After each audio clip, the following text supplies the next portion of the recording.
quickly? Rosanna.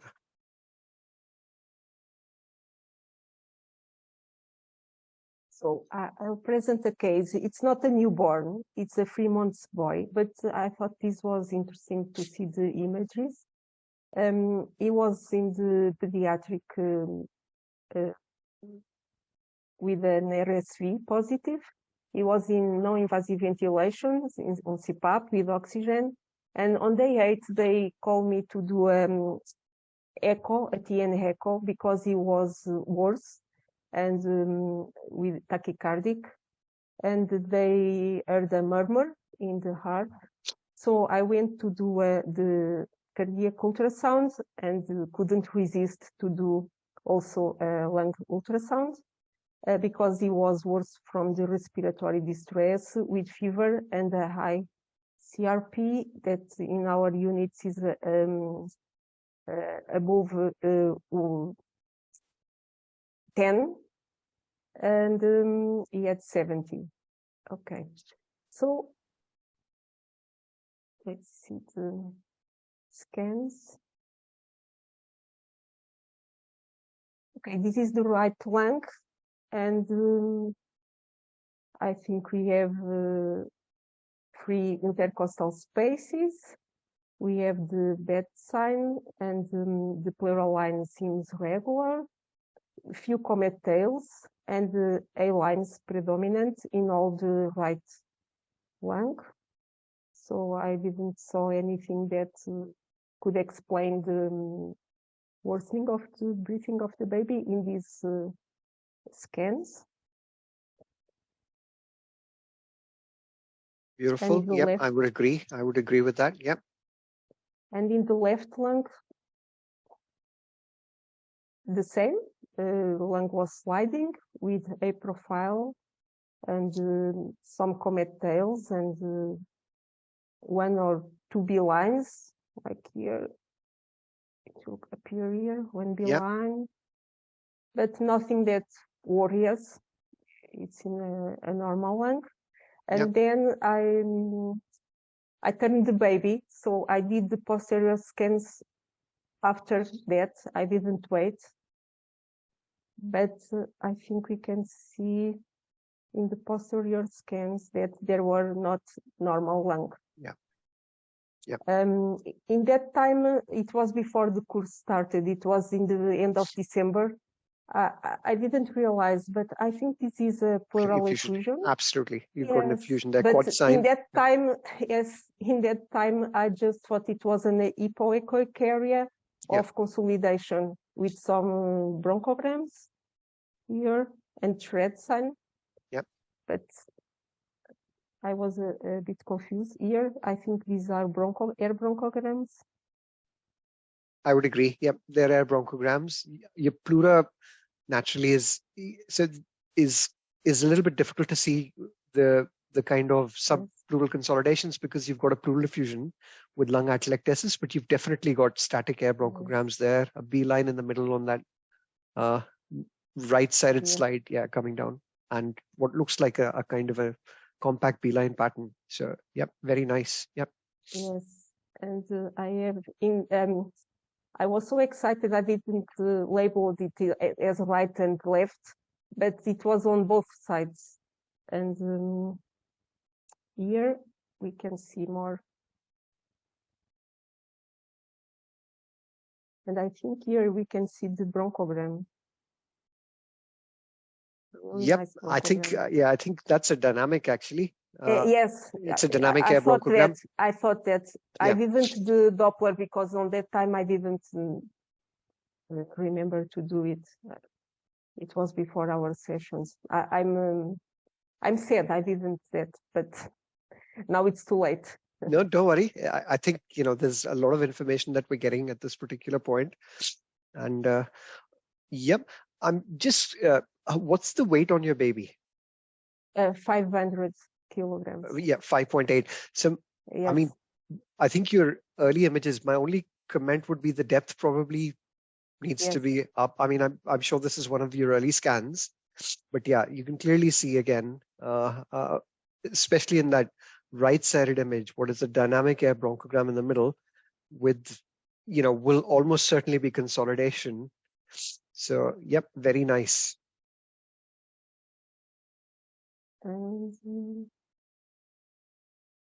Just a one question, May. Yep. For the previous slide, I think the first one on posterior view, why did you say this is static bronchogram and non-subpleural consolidation? On that one, yes. This one or the right side? One on the right side. Okay. So when I look at it at this particular point, I see very bright pinpoint areas. Now, that area in the middle there, where you see a beeline coming down, you see those bright areas and you don't see them moving in and out. Maybe on the right-hand side above, I think there is a dynamic air bronchogram there now retrospectively, now that I've seen the other image. But so that, can you see how it moves in and out? So basically what it represents is an area of lung that's solid with air which appears bright on the ultrasound moving in and out. Now when it moves in and out, that is dynamic. But if it stays in the same place because the air is trapped within the lung, then we call it a static bronchogram. And you can have both. But what I'd say is that when you think of a mnemonic consolidation, in particular, air moving in and out would, or fluid moving in and out, in particular exudate, would kind of give us a mnemonic kind of a clinical picture. And then if you put Doppler on that region, what you're really looking for is whether there's increased vascularity. Because if there isn't, where you have static air bronchogram, then the question is whether you're really thinking of atelectasis or collapse, because you have no air and no blood within it. But yeah, static air bronchograms don't move in and out. They remain in one place. But dynamic air bronchograms will move in and out. So if we go to the next, Thank you. So if you look at this image on the right side, so Anna, if you just, move around, can you see, it looks like a spider's web moving in and out? Yes, this is obvious. Yeah. So, but what I was confused between the static bronchogram and subpleural consolidation. So, yep, that's a fair point. And like I said, I'm going to show you lots of images today. Don't worry. We will clarify subpleural consolidation, snowflake sign, everything. I will be talking a lot about RDS today, in particular subpleural and deep consolidations. So I hope by the end of the session, we'll have clarified that. Thank you. I think I have only one more here. Yeah. Just to see better. You've got a shred sign. What we call thread sign? Yes, completely. It's irregularity. Yep. And again, what I'd say is that, are you using a GE machine, Anna? Yes, it's a okay. GE. Yes. So in your GE machine, so tomorrow I'll be putting up a video. So when you go to your GE machine and you want to image optimize, really what I would do is, in such a big baby, I would probably start at a frequency of 10. Do you use a lung preset mode? Yes. Okay. Yes. So when you go to your preset, what does it default to? What frequency does it default to? 12. It does. 12. It's exactly like my GE. So what I would do in that situation is, the first thing that I'd always do is, before I default the frequency, I increase my depth to the depth that I really want. And once I've got my depth, I will drop the frequency to a point where I can see the entire depth uniformly. Yes. And you stop the frequency there. And then on the GE, there are two image enhancement features. One of them is sharp mode on the right side that you can use, and you can see that your image is a little bit blurred. So the sharp mode will give it a little bit of fine texture. And then the other thing that you can do is, you can enhance your image a little bit by actually increasing the reflectivity. So what that does is that normally sound waves are bouncing off, and you can see you've got the slightly blurred appearance. But actually, by increasing reflectivity, it enhances the effect of the sound waves coming back, which makes your image sharper. But for the people who are using a GE, I'll be posting a video tomorrow to show you exactly how to do it. And a really good thing is, I have a real problem with using lung presets, because you have to individualize to your baby to optimize your image. So use your preset. But in the GE, the beauty is you can actually press the frequency button and you can actually move it up and down. But Yes. what it will do is take you out of the preset, and then you can alter reflectivity to increase, the reflection of the sound waves back to give you a slightly sharper, better image. But this is, clearly very consolidated lung. Do you have the chest X-ray by any chance? Yes, I think I have it here. This was on the day I Yeah. did the lung ultrasound, and this was 2 days later. Yeah. So the ultrasound showed earlier. Yep. The problem. And yeah, the posterior areas of the lung. I mean, interestingly, again, I just want to kind of emphasize to the group, my friends, we picked up an effusion, we picked up lots of consolidation on that lung field. We picked up static and dynamic air bronchograms, lung fields that show consolidation in the posterior fields. Now, if you look at this chest X-ray for this baby, I don't think it gives you that information. Certainly nothing about the pleural effusions. So, I think this is the beauty of the information that you get from lung ultrasound. Well done. Well done. It's a very nice case. Was the baby RSV positive? He was RSV positive. Yes. Yeah. Yes. Yeah. Yeah. Yes. Thank you so much. Okay, thank you. So, as Mayank has highlighted, never neglect posterior zones. So, especially if you're thinking about consolidations and pneumonia, and the baby is supine, I think you really risk missing things. So, Mayank, are you happy to go next? Yeah, I'm sure. I'll just share my screen.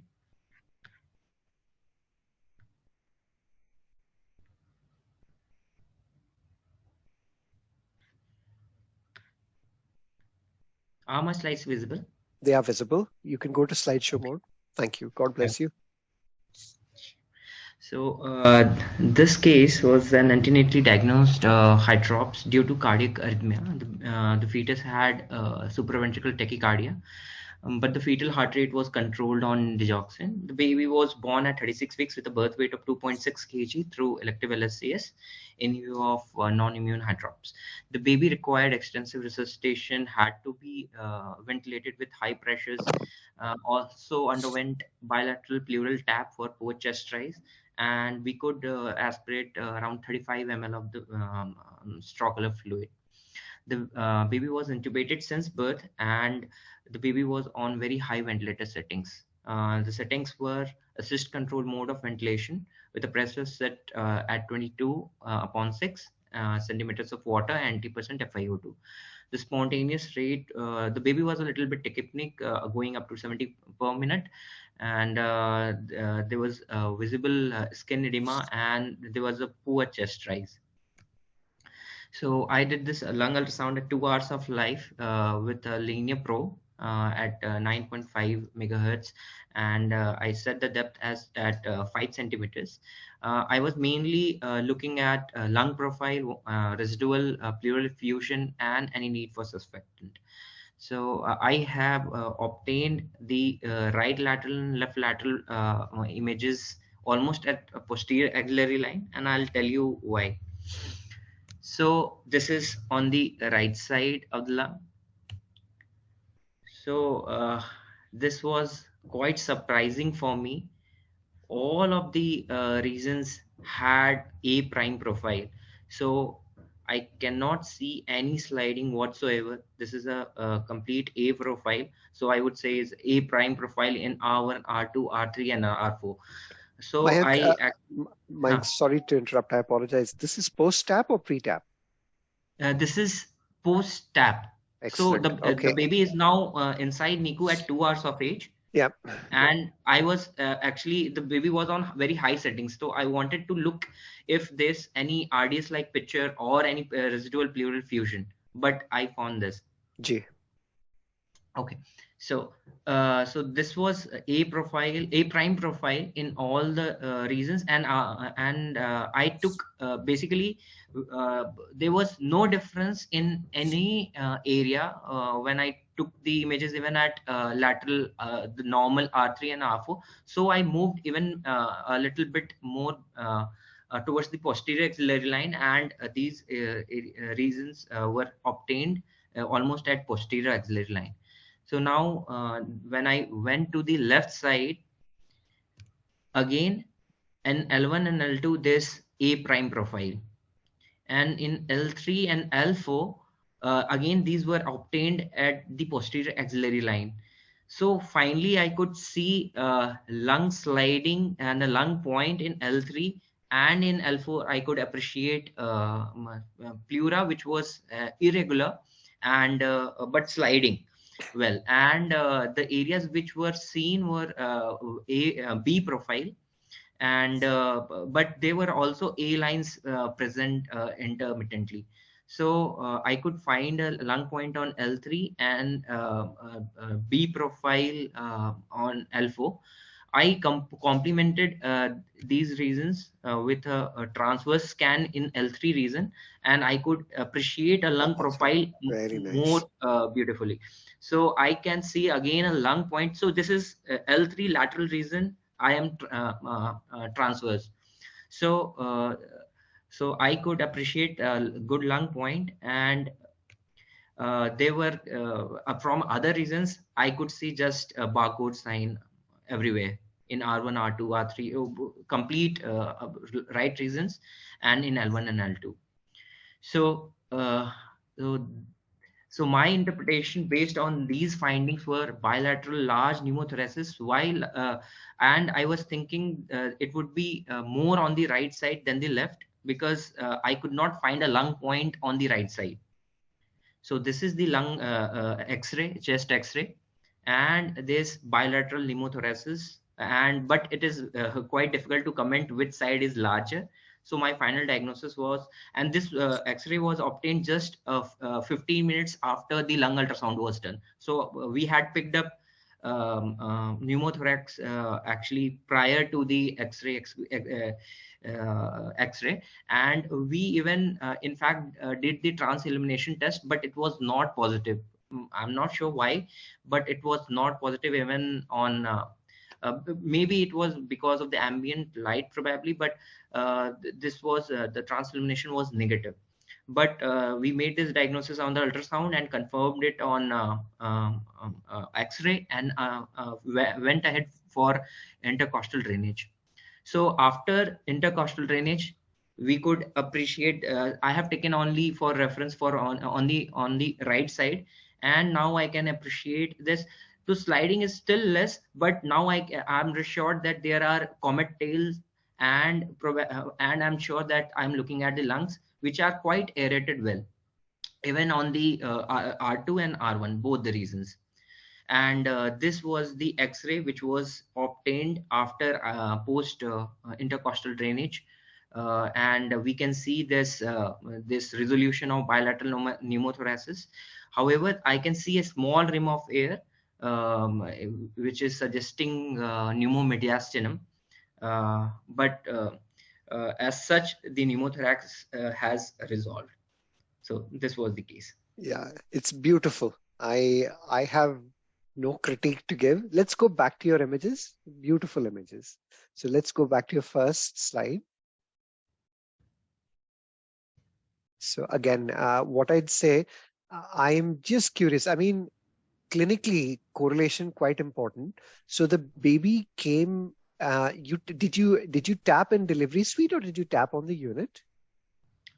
We first aspirated, tapped in the delivery room itself. Did you use cannulas or a butterfly, sir? We used cannula. Okay, so amazing. So you've tapped, and I mean, antenatal diagnosis. Was this antenatal diagnosis of? Yes, this was antenatally diagnosed hydrops. Sure. So the case was referred at 34 weeks, and at that time there was the heart rate was totally uncontrolled, around 300 beats per minute, and the mother was started on digoxin, and after a week or so, the heart rate got controlled, the fetal heart rate got controlled, and then there was some resolution in hydrops, but the baby delivered at 36 weeks. That's amazing. So, I mean, classically, you can't see any pleural sliding in any of these slides. And I think, again, what I'd like to highlight to all of you is whatever movement you are seeing is basically ventilated air moving in and out.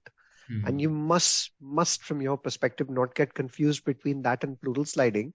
But by chance, if you are confused, and in particular, the image that does lead to a little bit of confusion is in my mind at the moment, it's the R2 image, where, you know, I can understand if somebody thought there might be. There are no, those aren't comet tails and those aren't B lines. You know, the density that you see, this is absolutely not the case. So very nice. And I mean, R3, the bamboo sign. I don't think you'll get a better image of the bamboo sign. So beautiful images. So we'll go to the next slide. So again, a replication of the fact that you've got L2, L3 with no pleural sliding and what looks like an A prime profile. And then you can clearly see the lung point coming in very beautifully at this particular point. The depth, what depth are you at, sir? 5 centimeters. Yeah, so that's good depth. You can see the tissue all the way down to the bottom. And in situations like this, you know, when you see the double lung point, I mean, I would say that once you start going and finding a lung point in the L4 area, you have a pneumothorax going all the way from the front to the lateral region. That's quite significant. So well done. Very good images. Barcode sign again on your next slide. It's beautiful. This is a very nice image of the transverse lung point. Now, just remember that you're technically looking at one intercostal space in L3. So it's worth, when you're labeling it, just labeling which intercostal space you think it is. Okay, right. Yeah, and it's to say to everybody that actually this is a longitudinal scan. If you did the intercostal spaces above and below, you'd actually be able to see lung sliding all the way in the anterior part of the chest and the lateral part of the chest until you identify the lung point. So it's, again, a very beautiful image with a barcode sign. My compliments, sir. Any questions from my colleagues in the audience? Does anybody want to ask Mayank any questions? I've got Rana. Yeah. Yes, thank you. I've got a question. Can you please show us the bamboo sign again? Okay, I'll go back. Thank you. On R3. So you can see parallel A lines equidistant from each other. And classically, what you're seeing is these A lines are not getting attenuated. So they're actually enhanced because the pleural A lines, the pleural reflection is basically being enhanced by reverberation artifact. So that is classically what we describe as the bamboo sign, Rana. Dr. Rana. Thank you. Just call me Rana. Thank you. Okay. Any other questions? Yes, Alok. And the M mode, do we see the lung point? Not in these images, no, but I'm sure maybe maybe the next time I'll take it. It'll be nice to, it'll be a beautiful image to see the lung point. Because it'll be definitely. I'll try to include. I had one question on the L3 image itself. Yes, so what I'm looking at is definitely a lung point, but I was thinking that this was I couldn't find A lines. So I was a little bit confused. I'm glad you asked that question. So my only comment over there is that you're not entirely parallel to the line. Perpendicular. So today, perpendicular. My apologies. So I mean, today I've been doing a scan with two of my colleagues. That is the lovely Dr. Galia and the lovely colleague of mine, Dr. Latif. And classically, the point that we were trying to make was you really need to be parallel. The problem is because you're not parallel, your sound waves are not bouncing off the pleura to give you the reverberation artifact. So you're a little bit oblique rather than being actually. So when I mean perpendicular would be transverse scan, but you need to have good contact. And the problem when you go into the axilla is you tend to lose contact in the upper end. So again, what I'd say is if the baby is physiologically stable enough, get somebody to abduct the hand so that you can get good contact. So, but yeah, I mean, clearly visible lung point. So my compliments. So we'll go to the next colleague who I have got at the moment. My apologies. I have got Doris. Hi, Alok. Hi, everyone. Hi, Dr. Doris. How are you? I'm fine. Just share my slide there.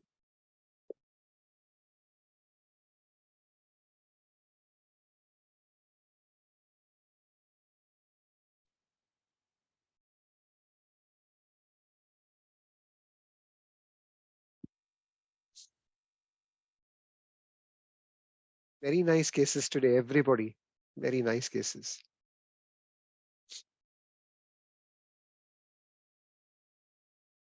Oh, yes. Sorry, no, my slides are up. Let me just go and open. No problems. Any questions, anybody? Well,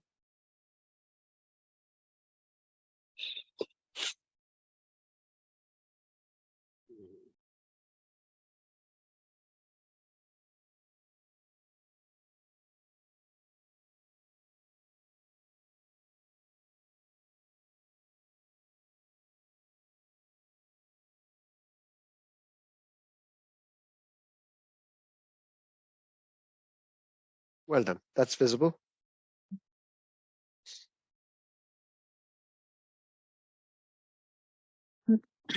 Okay.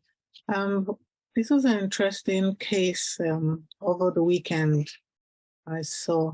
So this was a 27 plus 6 weeker, 840 grams at birth, born by emergency section for abnormal CTG, abnormal Dopplers, and absent EDF, and was quite growth restricted. He was born in relatively good condition, had managed to get delayed cord clamping, and came out, cried, and was transferred to the neonatal unit with face mask, CPAP, in about 30% oxygen. Because he was small and he was had increased work of breathing, we decided to give him Lisa whilst he was on BiPAP. But about 30 minutes to 1 hour afterwards, when I noticed that his work of breathing was getting worse and the gas dawn showed respiratory acidosis. So we just selectively intubated him. And then because we were already giving him Lisa, but his oxygen requirement had gone up, and so we just gave a second dose of Curacef. So after he was given a second dose of Curacef, he developed a right-sided pneumothorax. Unfortunately, I wasn't around for that. I came back the following night only to hear that. So a chest drain was inserted. So when I came back, he was about 28 hours of life. So I did a long ultrasound scan. So he had a chest drain. The drain had stopped bubbling. So we were on the verge. It was very stable, was in less than 30%. So it was like, okay, maybe it's time to clamp the drain and take it out. I'll talk about the rest of it. So sorry, I should have put the x-rays at the end. So I forgot and put the x-rays in front. No problems. But I'll just talk through.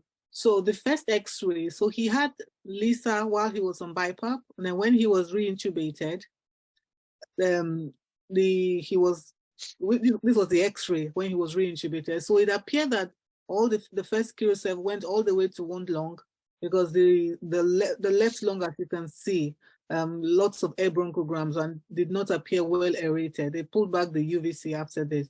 So they gave a second dose of Curacef.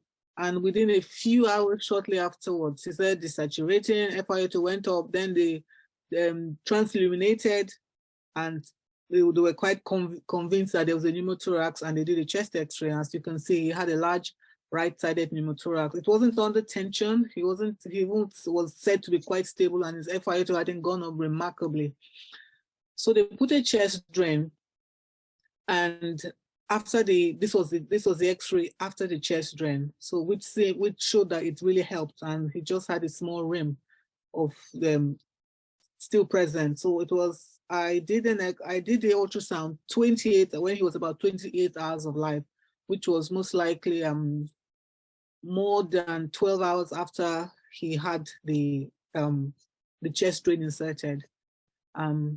So starting with the right side,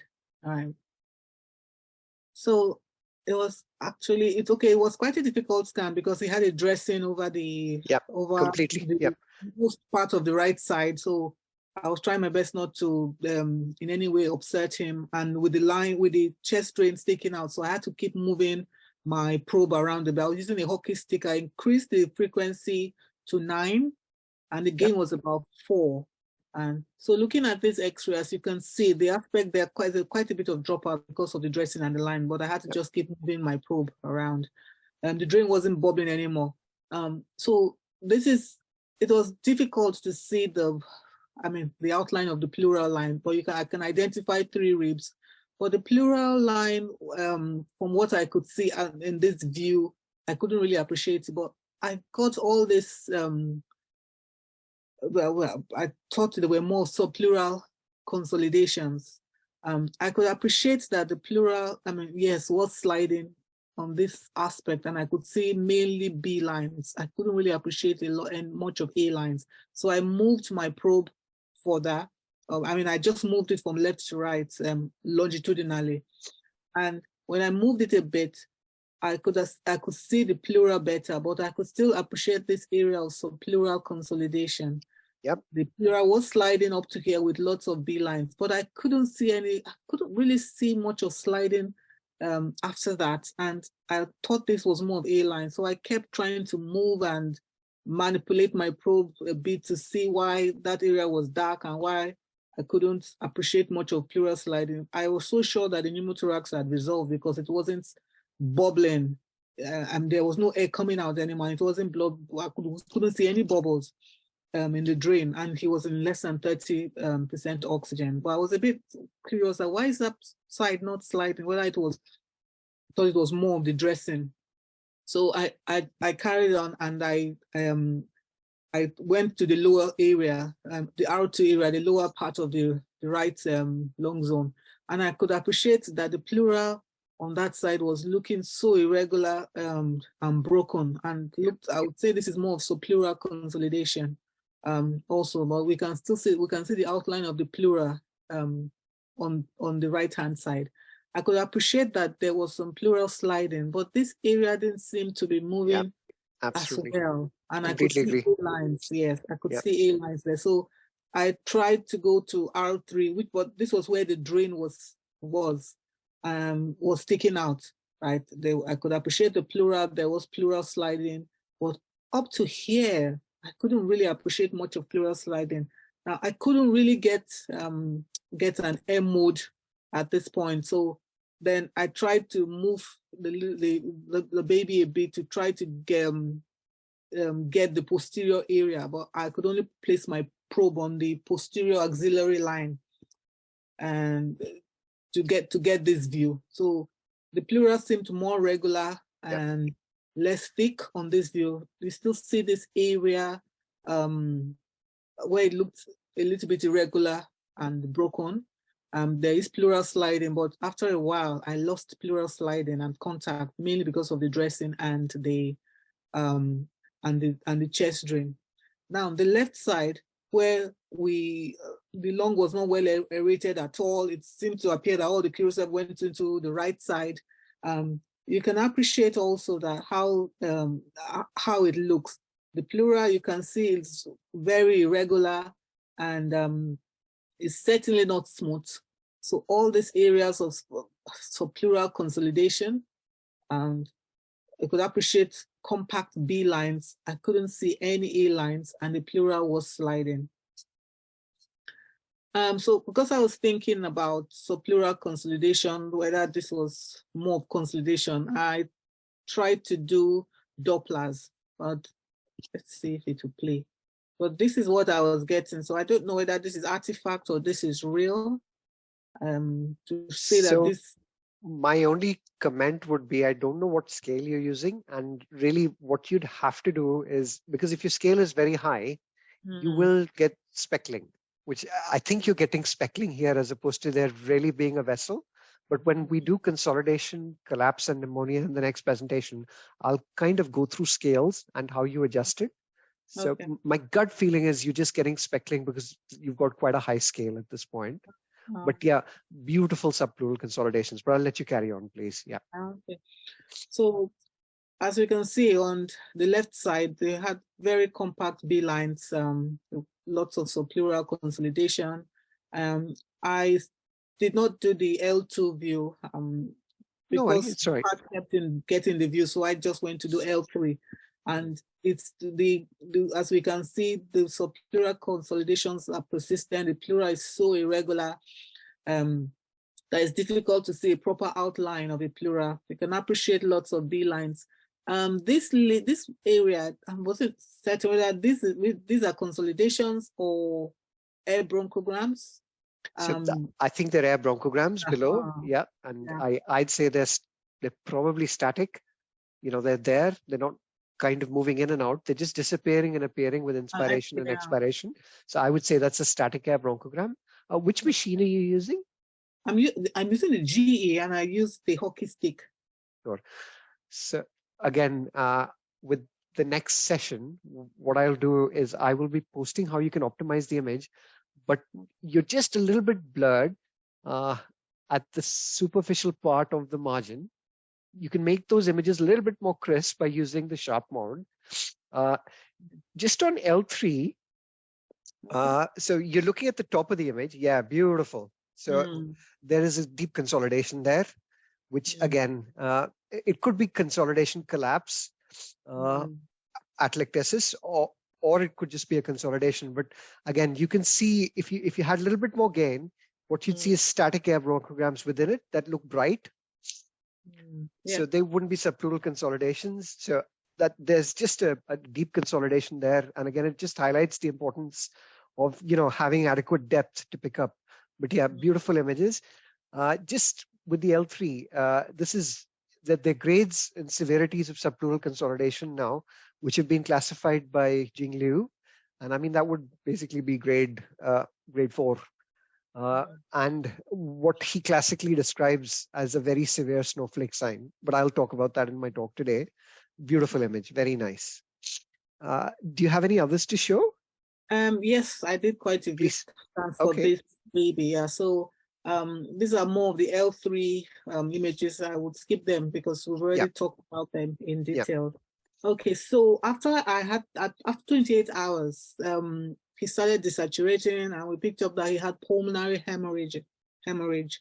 So I did another scan at about seven hours afterwards, so about 35 hours on him. Yeah. So starting with R1, so I could appreciate there was such a difference. The pleural was looking worse.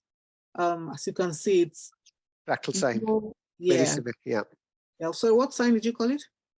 Basically, this is shred sign, fractal sign. Shred sign, yeah. So yeah, which is worse than the last image, and this is the right side, and the pleural is sliding, but the B lines are much more compact. You can barely see any A lines, and they are sliding.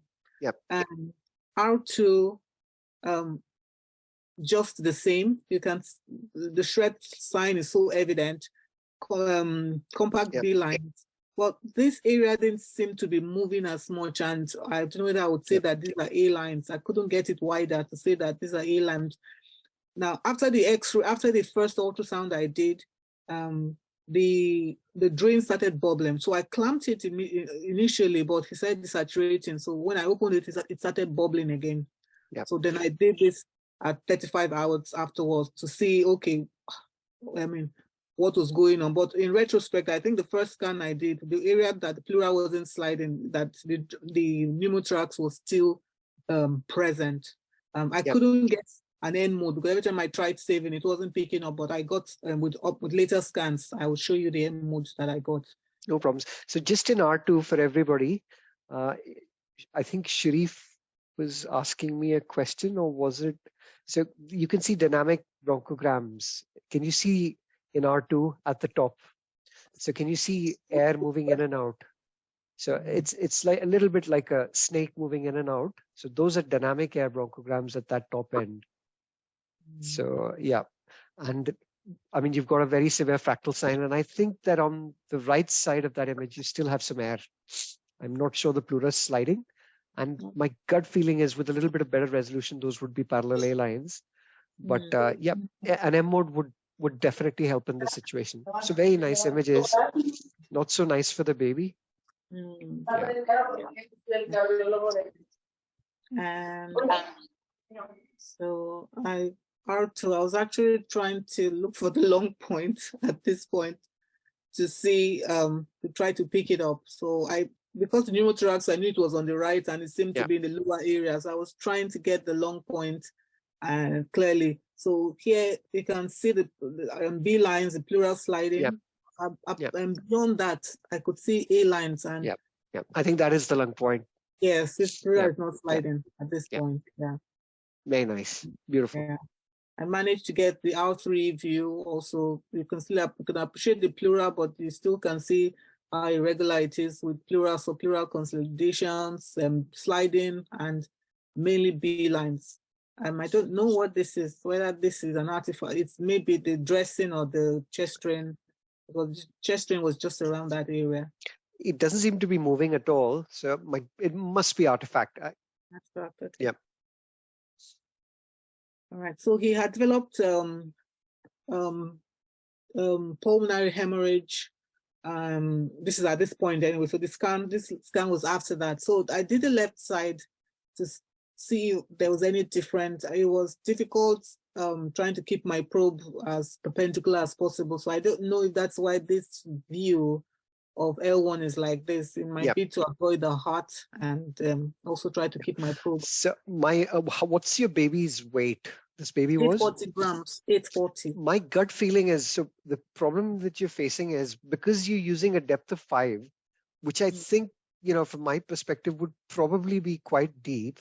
4 centimeters in an 840 gramma will allow your image square to be wider. Oh, I see. Yeah, so you'll get a slightly wider square, which kind of means that your resolution will be slightly better. So, 4 should be sufficient in a baby like this. But yeah, what you've got is very irregular pleura, and you're losing a little bit of the pleural line as you go superiorly because you're struggling with alignment. But again, what it shows is very, very irregular destroyed pleura with what looks like, to me, basically compact V lines in inspiration, probably AIS when the baby expires, all those compact V lines merge completely. And similarly, again, a snowflake kind of appearance with very severe irregular pleura with what looks like a completely AIS kind of profile. So, yep. This is mainly the left lung. For some reason, it seems as if all the curicep went to the right lung and the left lung remains uninnervated. So, right. So 53 hours afterwards, so the chest drain is still bubbling. The pleural and pulmonary hemorrhage had improved, and I thought I would do another scan to see, but the chest drain was still bubbling. So this is R1. So the pleural now seems more regular. Yep. We can see, I think mainly cometails, but you can still appreciate B lines and pleural sliding. My gut feeling is that's still an AIS profile. Yeah. My gut feel, and I think just your subpleural consolidations have kind of coalesced. Your pulmonary hemorrhage is resolved. Your pleura looks a little bit more regular, and so yep, absolutely. Question is whether you might still have a small bubble there. We call it a bubble. So just on that left upper side, yep. So if you just take your, so if you just go to the extreme left there, that dark area. Okay. Yeah, the question is whether that's a lung point, and whether the pleura is not sliding and you have a small bubble over there, because you definitely have what looks like a B line next to it. So it'd be interesting to see what the M mode look like but let's have a look at your M modes. You can see a lung point there. Yeah, you can see a lung point clearly, the E lines and the B lines with the sliding. So my God, you guys have had lots of pneumothoraxes over the past week. I don't know why. Not you, but I'm just saying, Mayank, yourself, everybody has managed to capture pneumothoraxes. So well done. So I managed to get the long point. I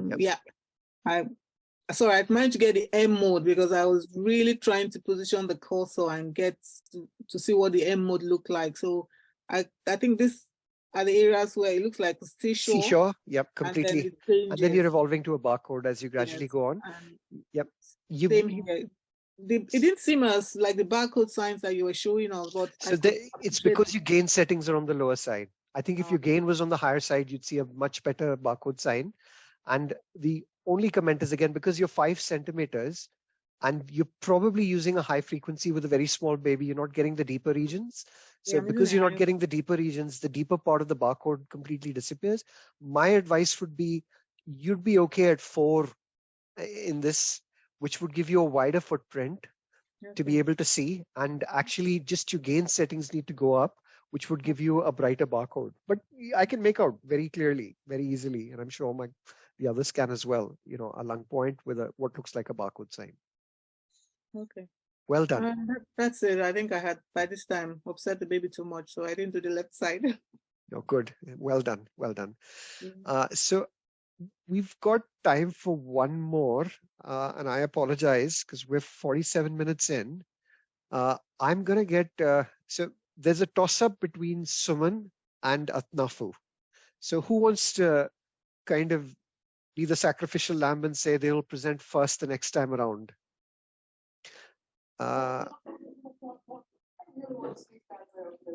Can I present, Dr. Alok? Thank you. Is that Atnafu? Yeah. Yeah, Atnafu, go for it, Atnafu. And Suman, I promise you're first next time. Is that okay? I apologize. No problem. I'm so sorry. Don't worry. We're meeting day after tomorrow. So, and you can present more than one scan. Okay, thank you. How many scans have you got, Suman? Actually, I got one only just this time. Okay. Okay, let's go through Atnafu's scan very quickly, and then let's see how we are for time. Okay, sure. Can I ask a quick question while we're waiting for Atnafu? Yes, please, Dr. Zaharuddin.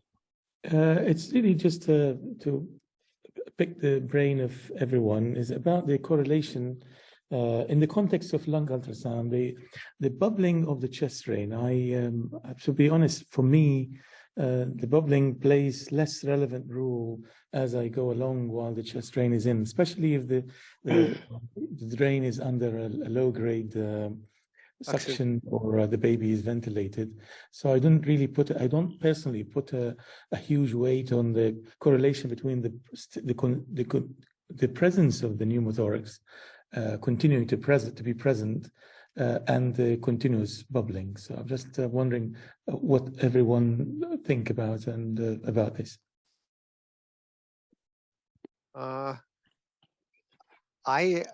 My take on it is, I think we use underwater chest drains with 3 chambers, which will basically have a suction chamber, a chamber which has got water, which basically reflects tidling, and then basically a drainage chamber.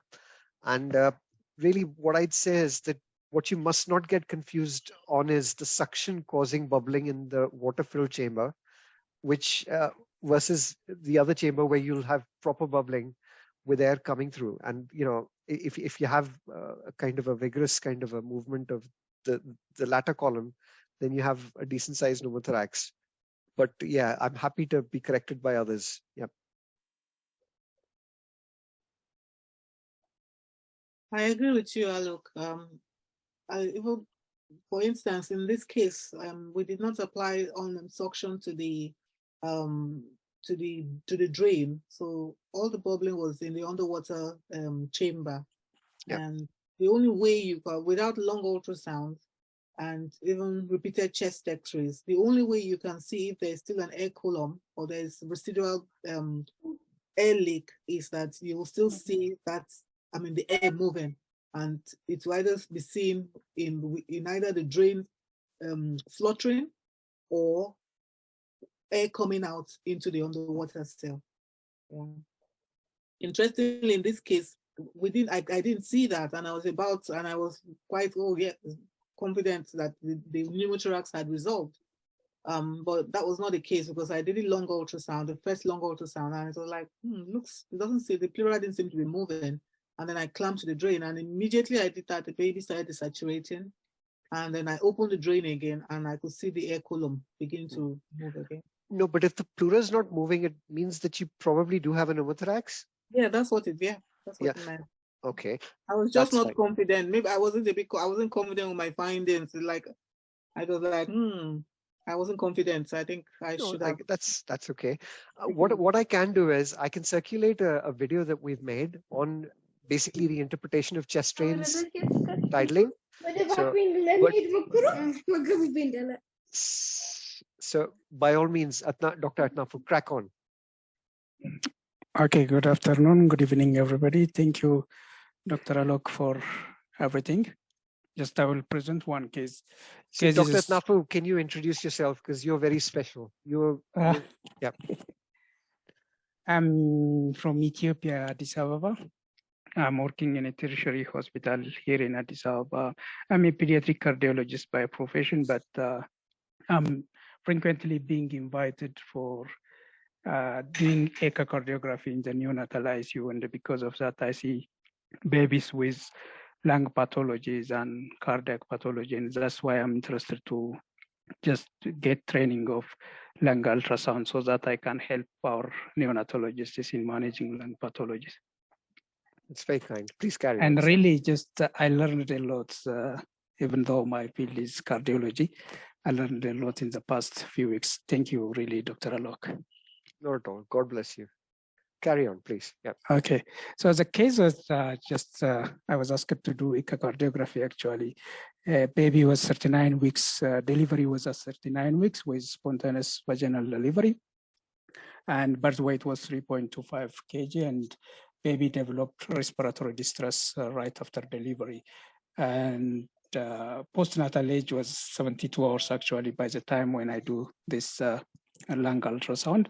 And baby admitted right after delivery to the neonatal ICU with a diagnosis of perinatal asphyxia because baby was having low Apgar score and neonatal tones were depressed, and also with a diagnosis of meconium aspiration syndrome. And since birth, baby was on mechanical ventilator. And as you can see, this is the X-ray of the baby just taken a few hours after delivery. I think there is opacity over here around right upper lung zone. And this was the X-ray taken 72 hours after delivery by the time when I do the lung ultrasound together with the echocardiography. This X-ray was taken because baby is not improving with respiratory condition, even though the baby was on mechanical ventilator for 72 hours on SIMV mode. I think the endotracheal tube is in the right position, as you can see. And I did lung ultrasound on few positions, and this is the finding that I got. So this is L1. As you can see, there is compact B lines on L1 with sort of lung pulsation around here. Yep. And this is taken on L3, same compact B lines with little bits of pleural consolidation around here. Yep. And sliding pleura. Yep. You've also got some static air bronchogram there. So just L3 right in the center. Okay. So you've got just below the subpleural consolidations. Yeah, just there. So just below. Going down, further down. Just there, here. where your arrow is. Yeah, that's so. If you play the image, you can see some static. Yeah. Here. Yeah. Thank you. So they disappear and appear, but they don't move in and out. This is the point I want to make. If Dr. Sharif is here, can we just show Dr. Sharif that previous image, because it's a beautiful image. So yes, that's very clear. Thank you. Yeah. So what you can see is that it appears and disappears, and that's because of the breathing, inspiration, expiration, as opposed to kind of moving in and out like a snake. So yeah, go for it. Yeah. Okay. So this is the previous one was the lung on the left side. Yeah. And this is the lung on the right side, R1. As you can see, just pleural sliding, no thickening, few B lines with comet tails actually on R1. And there is also a line. Yep. And on R3 as well, pleural sliding, no significant thickening, but there are few B lines and A lines with AB profile. Okay. Yep. So what I can say is the left lung is sick, but the right lung is a little bit okay. So just going back to that image, my only comment is that when you look at R1, are you using a hockey stick? No, it's a linear probe. A linear probe. Okay. Yeah. So I mean, you've got reasonable depth, about 3.5 centimeters, but you've technically got only, I'd say, maybe 1.5 intercostal space. So you're actually missing the apex. And yeah, so just with the right upper lobe consolidation that you have on the X-ray, you just risk missing that consolidation. So you probably want to go a little bit higher for R1. And if your linear probe has a footprint which is short, you might have to do multiple images with R1. But today, when we have a look at cases, I'll be able to share with you how we do that. So, but yeah, I would agree. Your right-sided lung looks very well aerated. And yep, carry on. Yep. So just my conclusion is this one: compact B lines on left lung with irregular pleura, possible consolidation on this baby. So what caused the consolidation is a question that I have. Yep. My gut feeling is your tube is down low, and because your tube is down low, it's causing the right upper lobe collapse. But often when your tube is low, it also basically blocks off aeration of the left lung, which causes a left-sided collapse consolidation. You've got a lot of rib crowding over there. So, yep. The images that you sent me for this baby also had some really nice tissue sign, which I don't. Yeah. So, don't worry. Not, you don't not have this one. Not this one. The other one. I have another case. Okay, that's fine. Carry on then. Yep. But yeah, I would probably agree with you that at this particular point you've correctly identified the left lung being collapsed with less pleural sliding, and the right lung showing and being well aerated. So yep, we should I go to the other case with the you can tissue? Yeah, you can go to the other case. Yep, that's a nice case as well. Yes, please.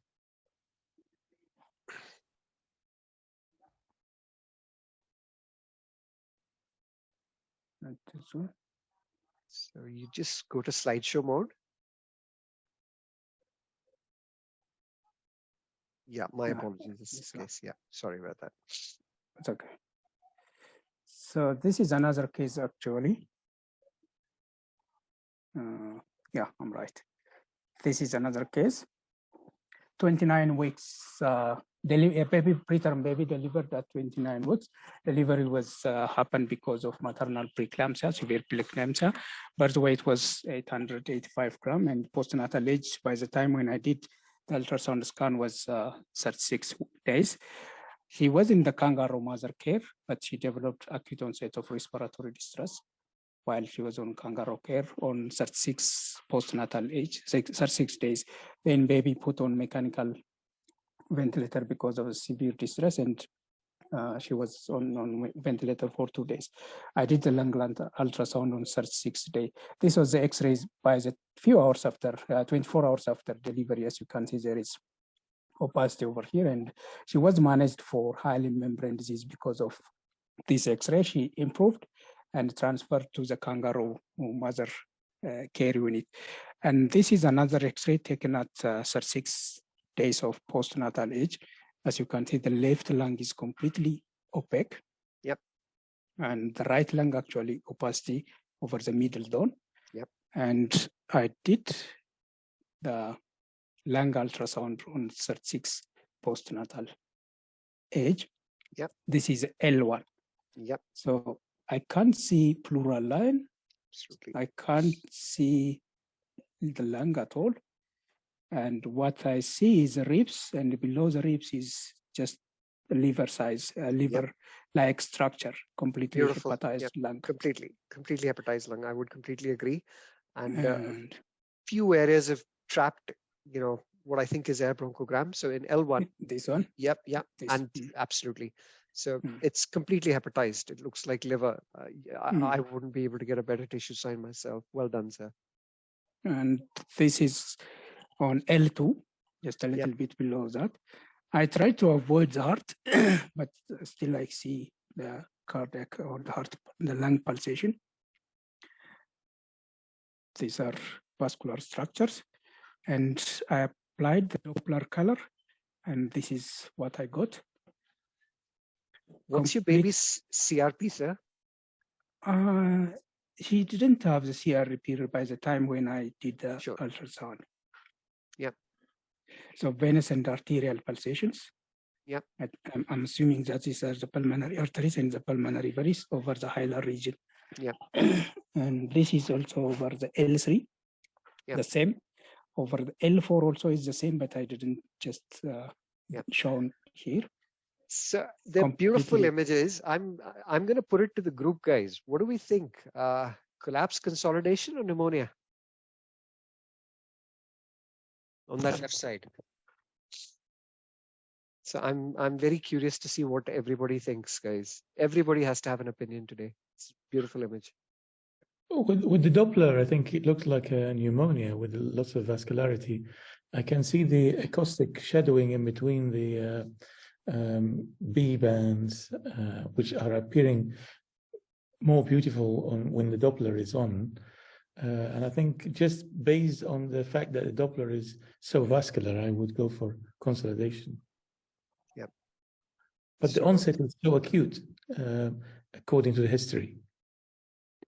Yeah, that's an acute onset. So my only comment, if we just go back to that image, is.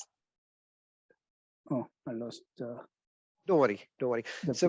So basically what you've got is you've got vascularity in the lower part of the image, but as you go distally, the vascularity decreases. So I'm probably, it could be a mix of both of those things. The other possibility is aspiration. And you might have an aspiration pneumonia. That would be my feeling. And with an aspiration pneumonia, what happens is, like, once the baby's intubated, ventilated, a lot of these babies will have an inflammatory kind of response. You get increased blood flow to that area of the lung that is completely atelectatic. So often it causes VP mismatch. I think you're absolutely right, Dr. Zaruddin. Having a CRP would be very important. My feeling, my worry would be whether this baby's developed an aspiration pneumonia, and that is, like you said, a mnemonic consolidation, as opposed to kind of just being purely atelectasis based on the vascularity. But as you go distally, the vascularity becomes less. And the question is whether that area of lung is atelectatic. My only comment again is, when you're putting Dopplers, try to interrogate each zone. You've got a very big window which moves from the kind of hilum or the deep part of the lung to the superficial part of the lung, and there will always be vascularity in those areas medially, because you have large blood vessels proximally. So, but yeah, absolutely no doubt that is, the tissue sign is massive. Dr. Atnaf, would you? Yeah. I lost the view. I don't know what happened to. Don't worry, it's okay. Can you see my slides? We can, yes. You see it? Yeah. Okay. Look, do we see hepatization in collapse or atelectasis collapse? So yes, you can see hepatization in both. Again, what I'd say to you, can we keep it for the next talk? Is that okay? Yes, sir. Yeah. Yes, sir. Yeah. Dr. Atnafu, your screen is frozen. Is this a different case? I don't know. I lost the view. Should I just leave and disconnect again, or what do you think? My gut feeling is maybe for today we'll stop the cases here, just because. That's okay. Yeah, that's okay.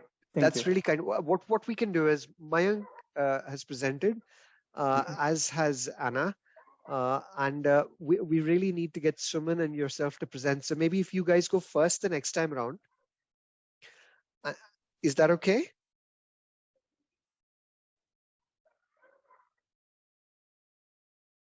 I think we might have lost stock.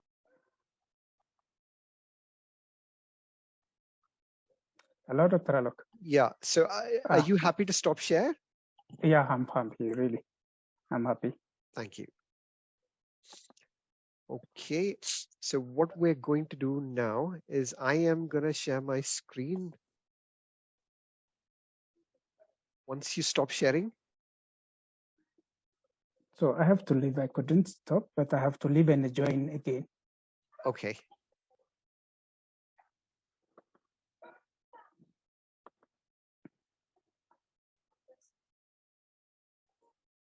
I am just going to minimize. I've got too many things open on my desktop, which is creating a problem.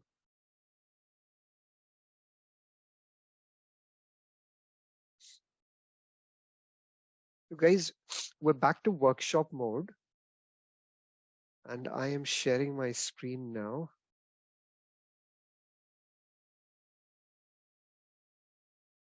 Can you see my screen in slideshow mode? Yes. Yes. Okay. So what we're going to do is we're going to talk a little bit about the early management of RDS and the strategies that we use in the clinical context of some cases that we're going to see. Now, clearly, what I'd say is that with the advent of the COIN trial, there was quite a bit of, I would say, emerging evidence that actually babies, 25 to 28 weeks, about 50% of those babies were getting away with CPAP, and you're kind of managing with non-invasive ventilation. But clearly, an important aspect of that is being able to recognize which babies we think really need to have surfactant at an appropriate time to maximize the efficacy of what I would say is PEEP failure and RDS management. So I think lung ultrasound, in a way, we've got really good emerging evidence now to show that we can use lung ultrasound as a modality to help diagnose RDS and help us decide on surfactant management. But a key thing from our perspective is exactly how do we do this? What protocols do we use? Exactly when should we be doing a lung ultrasound? If a baby is completely asymptomatic versus a symptomatic baby, are we reliant on lung ultrasound alone? Do we need lung ultrasound with symptoms? Or do we need to consider the clinical background of the baby? And this is really, really important in that when we look at the study that's been done by Rosalind Ratt, she looked at lung ultrasound scores, and a relative lung ultrasound score of 8 in that situation for an ultrasound done in the first few hours of life was pretty indicative of babies who went on to need surfactant later on. So this has kind of been extrapolated to guide management of babies who need to have LISA or Insure if they're on non-invasive ventilation or CPAP. But I think I would like to just give you a little bit of caution in that I think the study and the score is something that gives validity. There's a meta-analysis now that really talks about scores above 6 actually having a high sensitivity and specificity for the treatment of RDS using surfactant. But the slight problem that I have with it is it doesn't actually look at the individual baby. And this is quite crucial because if you have a baby who's 26 weeks, who's not had steroids, who's a baby boy, then really those kind of babies are at higher risk of having worse RDS.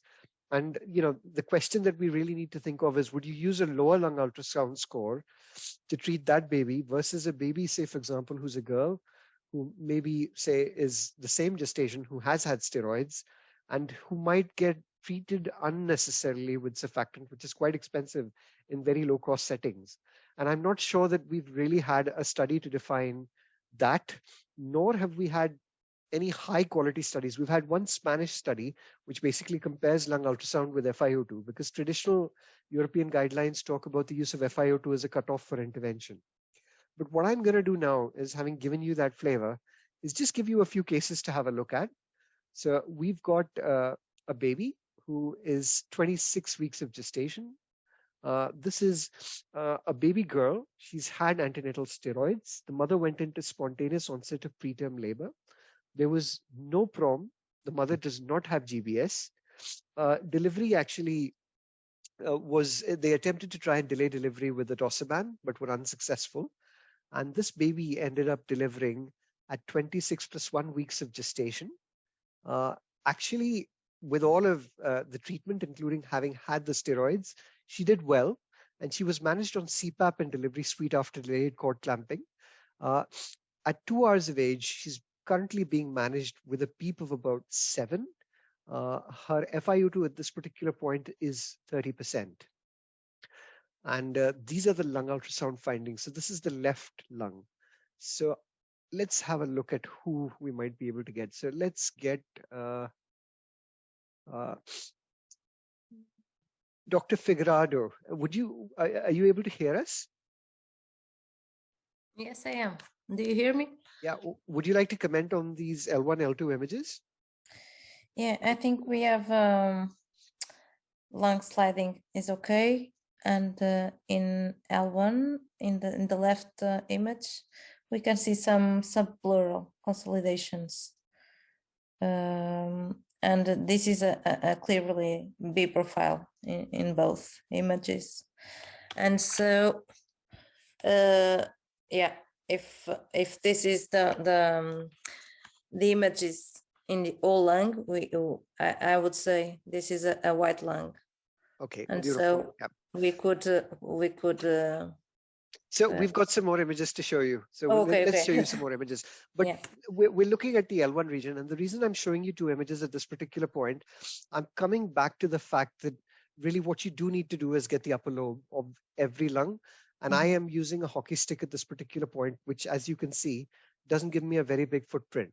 So actually, I've taken 2 images of L1. Clearly, I have slightly better contact in the image on the right. So I'm just going to use my laser pointer and my pen to kind of highlight that this is perpendicular. I can see good pleural sliding. And actually what I can see is coalescent AIS kind of pattern at this particular point.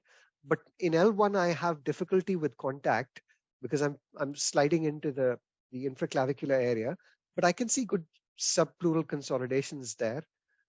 And what is classically described as a snowflake sign. So a snowflake sign is basically a grade of RDS basically defined by Jing Liu, which gives you the appearance of this white multiple areas of subpleural consolidation. So just what in terms of the score, how would you score this based on the Brath score? 2. Okay, fair. I think that's a 2. Yep. Yeah. So fair. So we give this a 2. And what we're going to do now is just move to the L2 regions. So these are L2 and L3.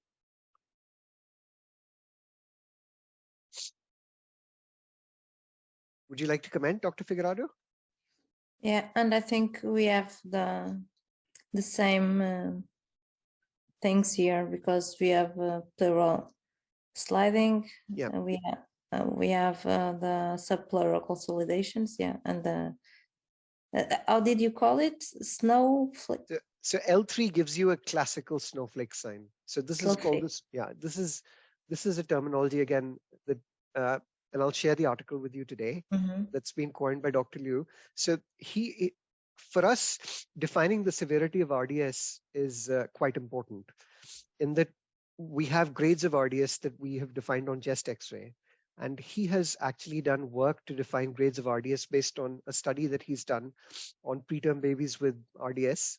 And basically, the grade varies from grade 1, which is a ground glass appearance, to an increasing severity of appearance of snowflakes. And here you can see, obviously, in the L2 that they don't look as severe. But once you come to the L3, they look big. You have subpleural consolidations that are nearly a centimeter below the pleural line. Again, good pleural sliding in all regions. And how would you score L2? With 2 again. Okay, and L3? 2. Okay, fair. I think that's fair. So at the moment, we've kind of already hit scores of, I assume you've got L1, L2, L3, and 6. Yeah. So let's assume that when you did the lateral region at this particular point, the L3 is the lateral region. So you've hit 6 on the right side, and let's see what you think about the right lung. So these are still images of the right lung. So what do you think about R1 and R2? If you just want to score them, yep. Yeah, 2. Okay, fair. So that's 8, 10. And this is just a moving image of R1 that you can see. So again,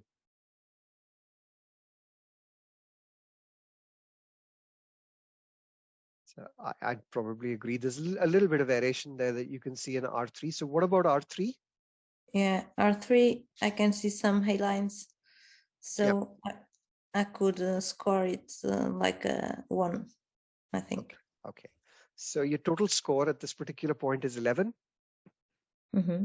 So I'm just giving you an example of a baby who's 2 hours of age, who has just met a threshold of 30%. Now, I would also advise clinical correlation, but I mean, to give you a good idea, with good PEEP recruitment, this baby didn't have a lot of recession and had a decent CO2. So a pH of 7.3 with a CO2 clearance of about 7.6 kilopascals.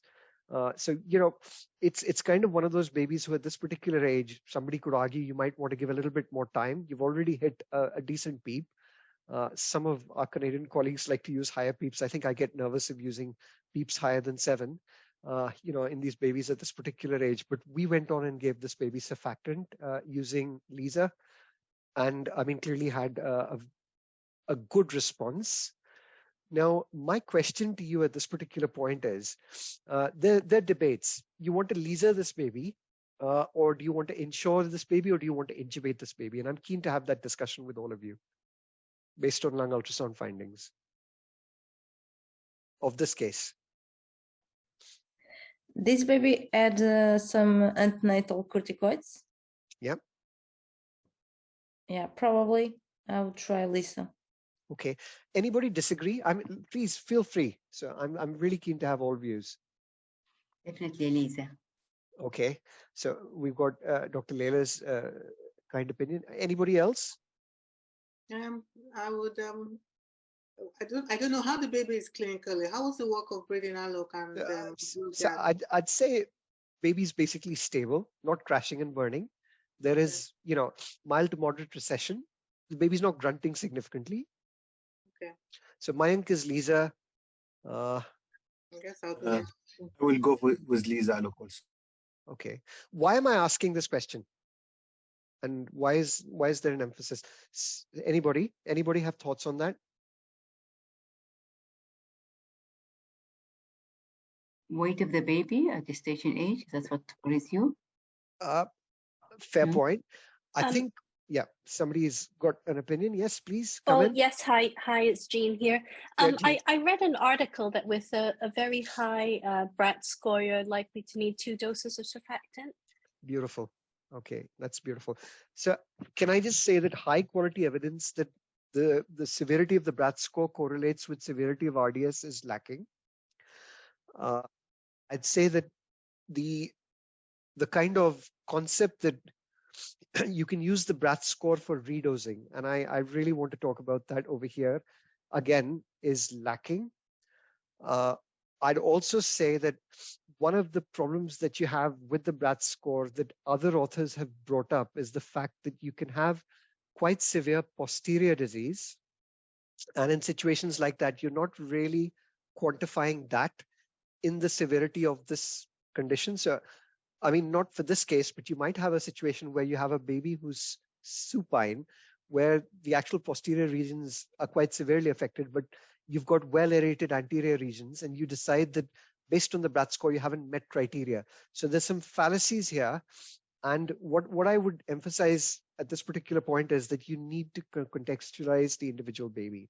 Now, the reason we went for Lisa in this particular situation was steroided, a girl, kind of a situation where when I clinically correlate, the symptoms and work of breathing were not severe crashing and burning, but actually I would also argue that if you kind of had an unsteroided boy with this score right at the start and were in a situation or where the baby needed significant resuscitation, had perinatal acidosis, and or kind of had problems with, significant lack of, beta-methasone exposure, no steroids, I think the risk that this baby has got a high score, this is the first score and it's high, so I'm clinically correlating with quite severe appearance of RDS, would make me worry that actually Lisa might not be the right choice and I might need another dose of surfactant. And I'm just sharing my experience with you. Two goes at Lisa have not gone down well for the babies that I've managed.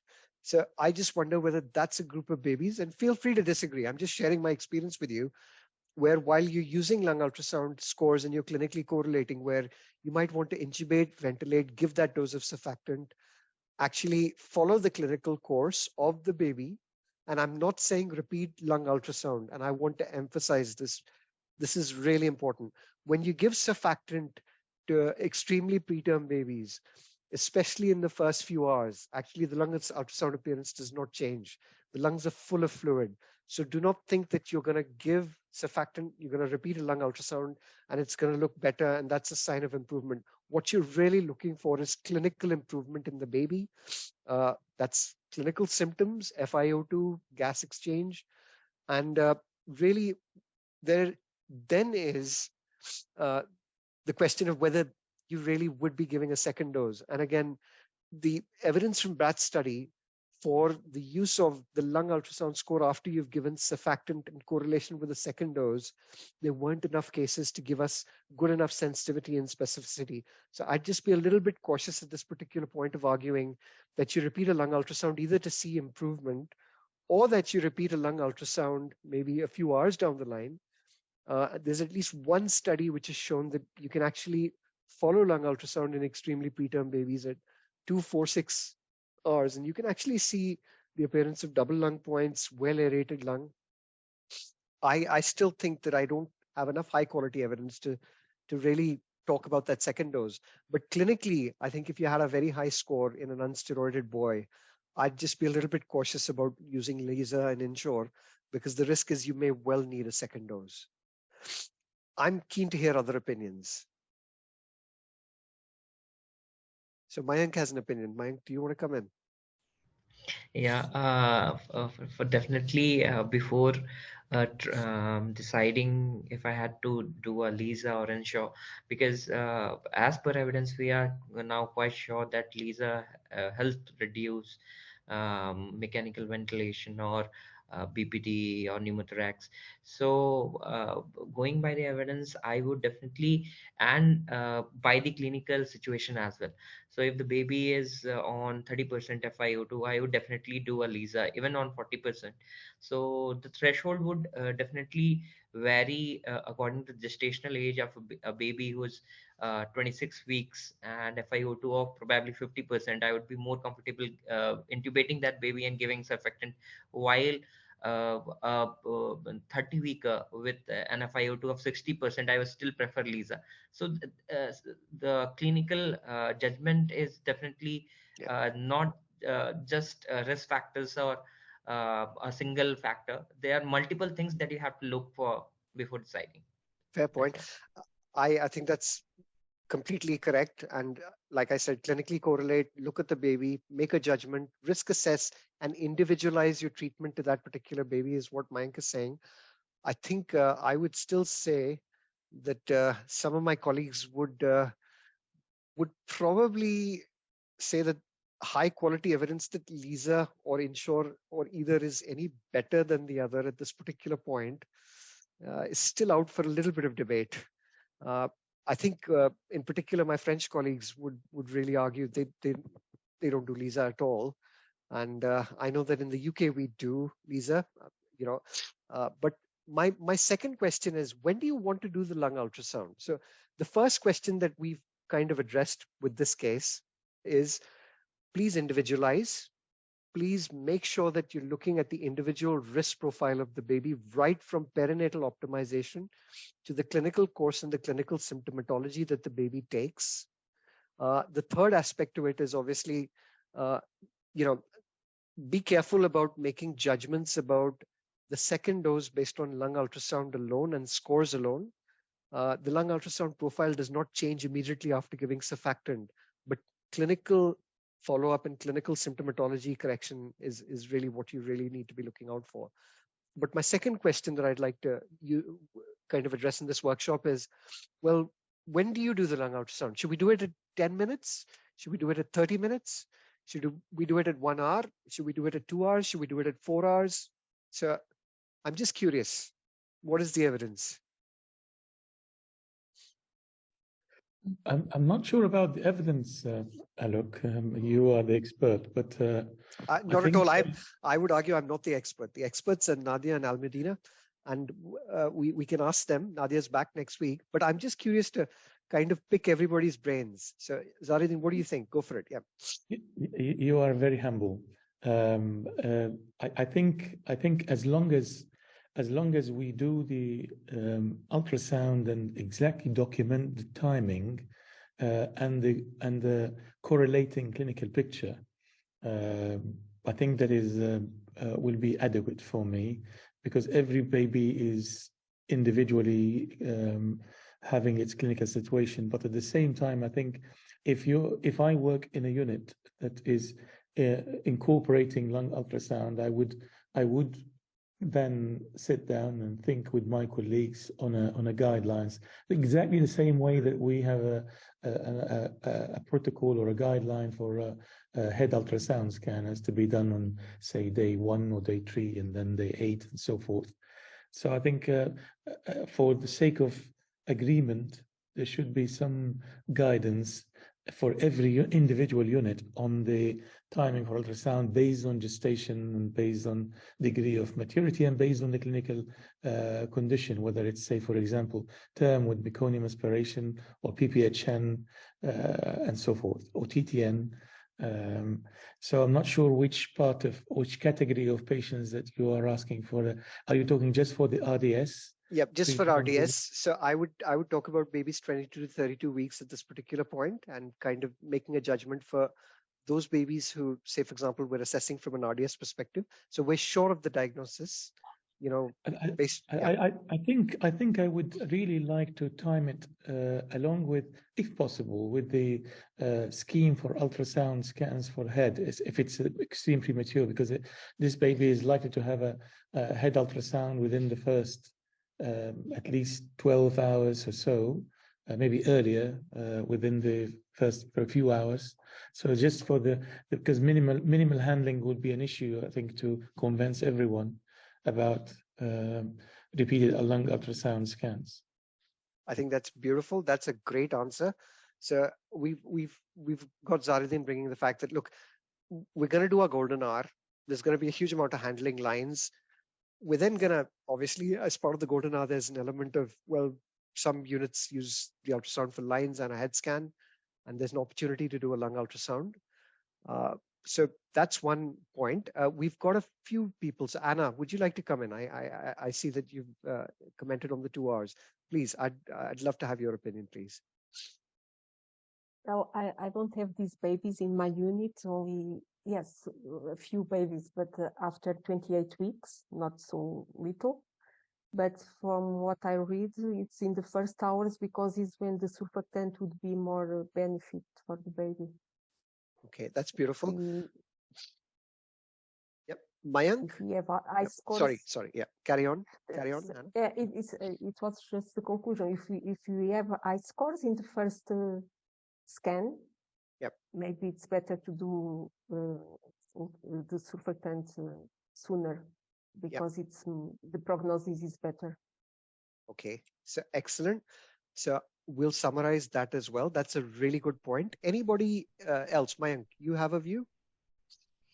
Yeah, frankly, we actually didn't use to do lung ultrasound, but as now we have started doing so, I feel that it can be clubbed with, and we actually club it with the cranial ultrasound as well as when we check for lines. So as Zaruddin was saying, definitely we would like to club this with other ultrasound examinations. Sure. I'm keen to ask Dr. Yong, Jean, what do you guys, I know you're not doing lung ultrasound in Oxford at the moment, but just as part of your golden hour, when do you kind of do your scans, and what is your golden hour like in Oxford? Yeah, so now that we're instead of resuscitation at birth, we try and help babies transition after birth. So we have initiatives like high flow from birth, birthday cuddles, delayed cord clamping, and all of that sort of optimization around the time of birth. So naturally that golden hour has become a bit longer. So generally within the first hour and a half or so, we try and get all of the lines in. And then we use POCUS for line insertion. So we use those to confirm our lines before an X-ray. But at the moment, I think just myself and another colleague do lung ultrasounds. So it's very variable on whether or not somebody's actually on at the time. So at the moment, we mostly go by FiO2 requirement, what the blood gases are like in terms of respiratory acidosis, and how the baby is clinically, so their work of breathing and the consistency of that. But generally, if the FiO2 is above 30% oxygen, we give surfactant. So we tend to give it sooner rather than later. And if the baby's stable, we go for Lisa. But I think if baby's going to need 2 doses of surfactant, it seems like 2 quite invasive procedures. And of course, you would need some pre-medication with that. So it would seem more beneficial, if baby was looking like they were going to need 2 doses of surfactant, to intubate and then give that more easily. But generally, as a routine, we tend to use Lisa, and we use video laryngoscopy with that mostly. Okay, so I think we're getting some flavors over here. Anybody else have an opinion? Just look, one comment. For the second ultrasound after the first dose of surfactant, sorry. So I think before deciding the second dose, in any way we will give the second dose after 4 to 6 hours for the benefit of the baby. So if we can do it 6 hours after the first dose, I think, I don't have any evidence, I didn't read about it.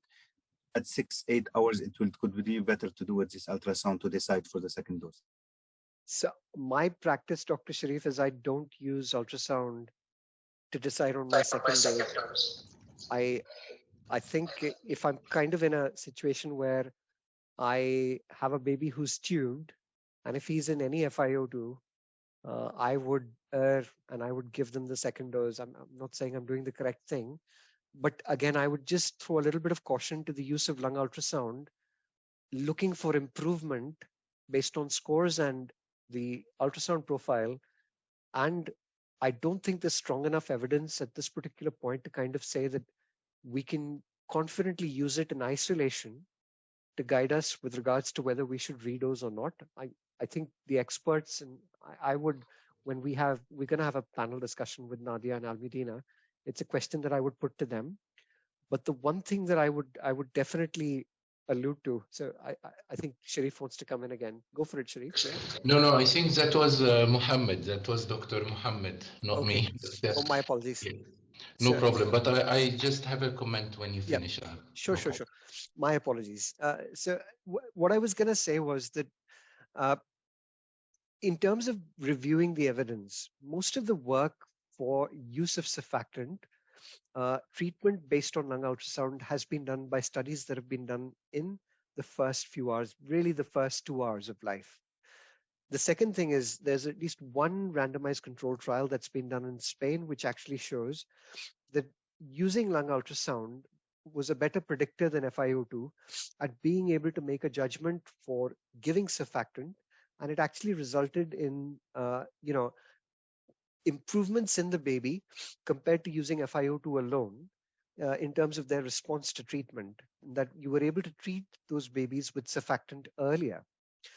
Now, there's a school of thought which basically says that by the time babies have hit an FiO2 of 30%, you've kind of, in some cases, because that might take 6 to 8 hours, you're giving surfactant quite late. These are babies who then kind of don't have such a good outcome.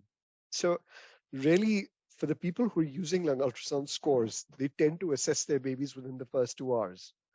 I'd also say that most babies, who are being treated using lung ultrasound at this particular point, tend to either have intubation, LISA, or INSURE as kind of modalities, but using a lung ultrasound score of, say, 12 or 14 to decide that I want to intubate this baby versus, say, for example, saying I want to LISA this baby.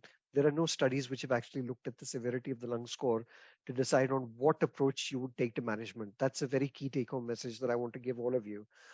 I would say it's your clinical judgment at that point, looking at the individual circumstances. And if I had a lung ultrasound score of, say, 6 in a baby who is a boy, who's 28 weeks, who has significant work of breathing, who has an FiO2 that's hitting 30%, actually that lung ultrasound score is not high, but this is an unsteroided boy.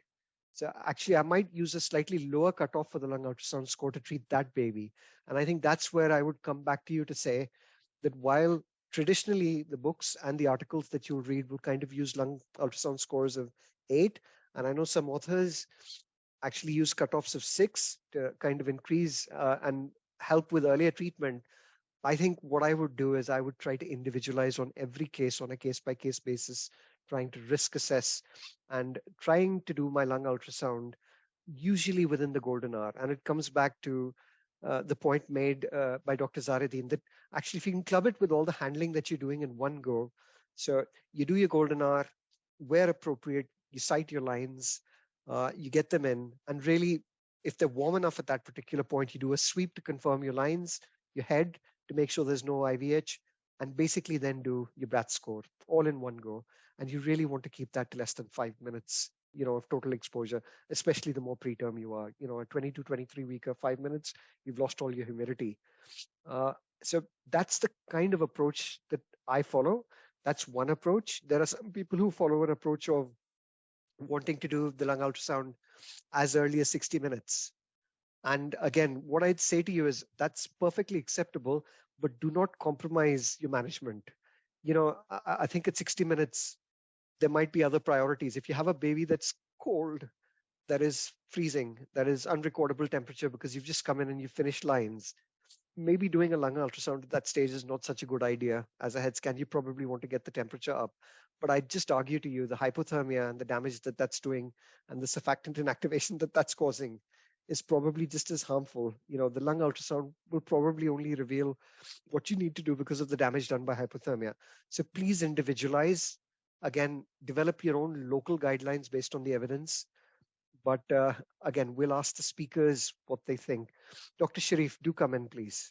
Thank you. So you covered most of what I need to say, Alok, about that. So each baby need really to be individualized. Like in my current trust, I do probably the same as Dr. Young said at St. Peter's Hospital. We are doing based on resuscitation, based on high flow, moving towards non-invasive kind of ventilation at the start and keeping the baby some time with mom.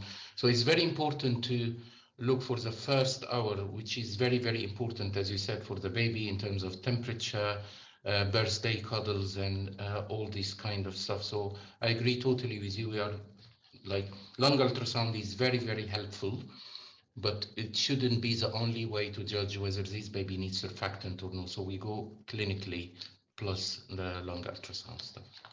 That's really helpful. So Just go for it. Somebody's Hello, coming. just Yeah. my comment was after the follow-up ultrasound after the second dose of surfactant. So just to make it clear, so when we should do it? So I don't.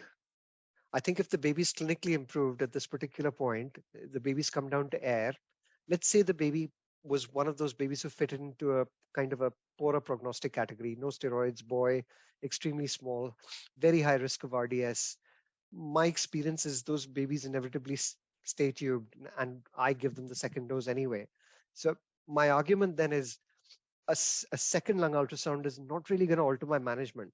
What I would say is where lung ultrasound does help me, and this is just a recent case that I've managed, is I've got a baby where I've given the first dose of surfactant, and actually this baby is still in lots of oxygen.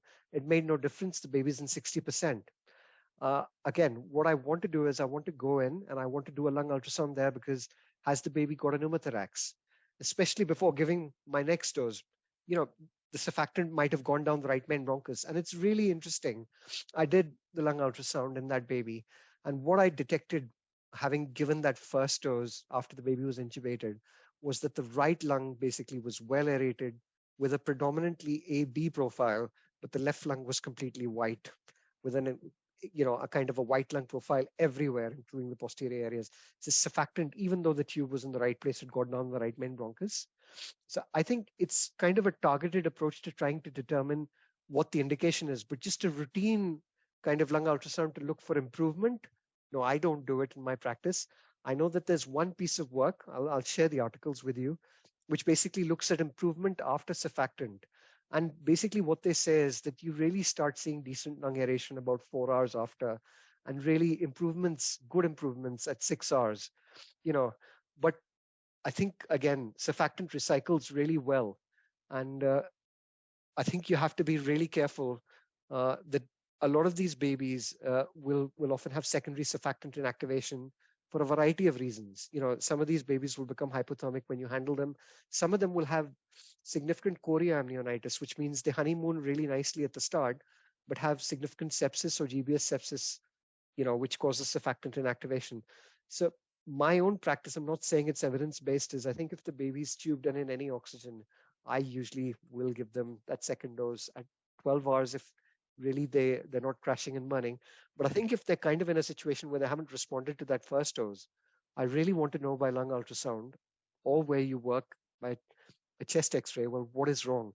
And part of that workup, I've picked up a baby where actually we repeated the lung ultrasound and you had a right upper lobe kind of, a complete white consolidation with no vascularity and no pleural line. And we checked the tube and the tube was basically far in. And it was a simple thing like that. We pulled the tube back and actually you're able to aerate. I mean, we did get an x-ray and we picked up that the baby had a right upper lobe collapse. So I think it's really good in the circumstances where you might not have had a response or your baby is deteriorating. But I think empirical use of the lung ultrasound for the second dose, it's not part of my practice. I think that's a question we should put to Nadia when she gives us the next talk, and to Almadina when she speaks to us next week. Is that okay? That's really helpful. So we're going to go to one more case before we call it a day, guys. It's a nice case. So what we're going to do is I am going to get the lovely Margarita. Can you hear us? Yes. Okay, so Margarita, this is a 29-week baby who's 8 hours of age. And this baby basically is, again, a baby girl. The baby has delivered precipitously, bulging membranes when the mother came in. There was no time to get any steroids on board. Clearly, from our perspective, the baby came out and was actually decent sized, about 1.2 kilograms of weight.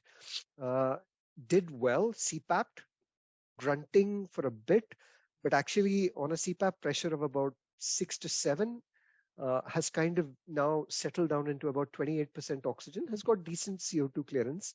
The baby's about 8 hours of age. And now at 8 hours of age, the FiO2's crept up. It's about 32%. CO2 clearance is still decent. So we're kind of doing a late ultrasound.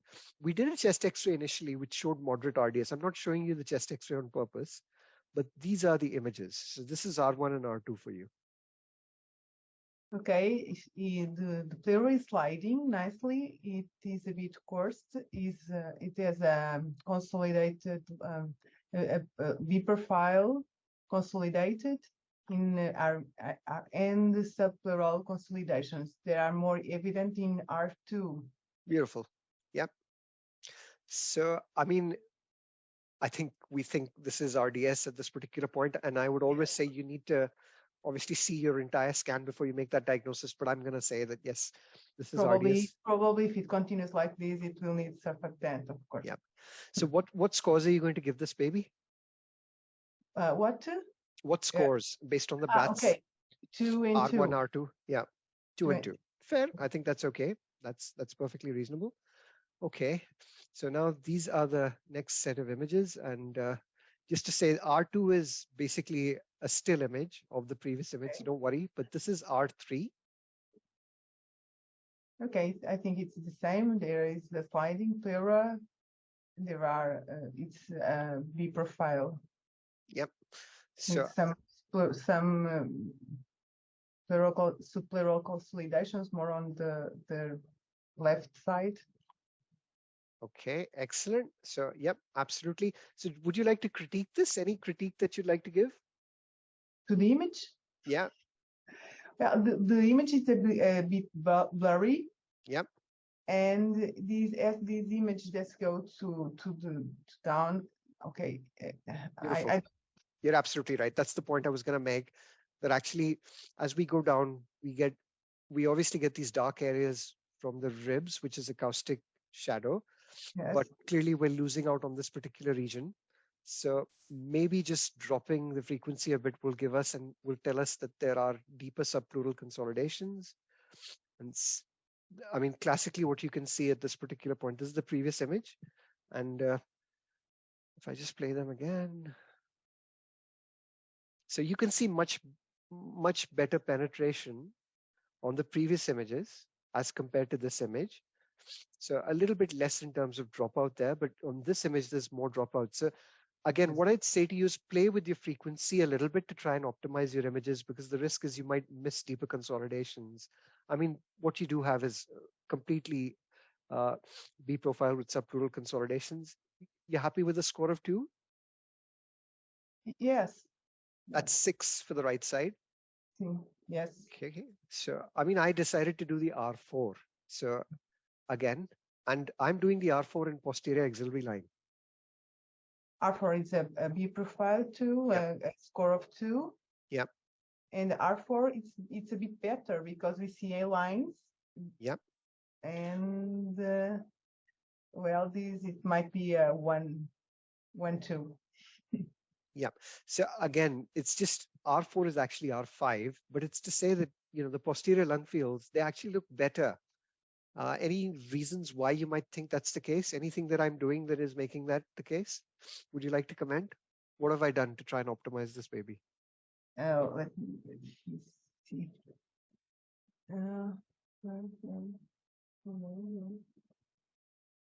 You front position? No. You change your settings, your frequency? No, I haven't actually. So this baby's prone. Oh, but if you, okay, it's prone. Yeah, which is why the R5 looks a little bit better. So just because this but baby you started in the front before?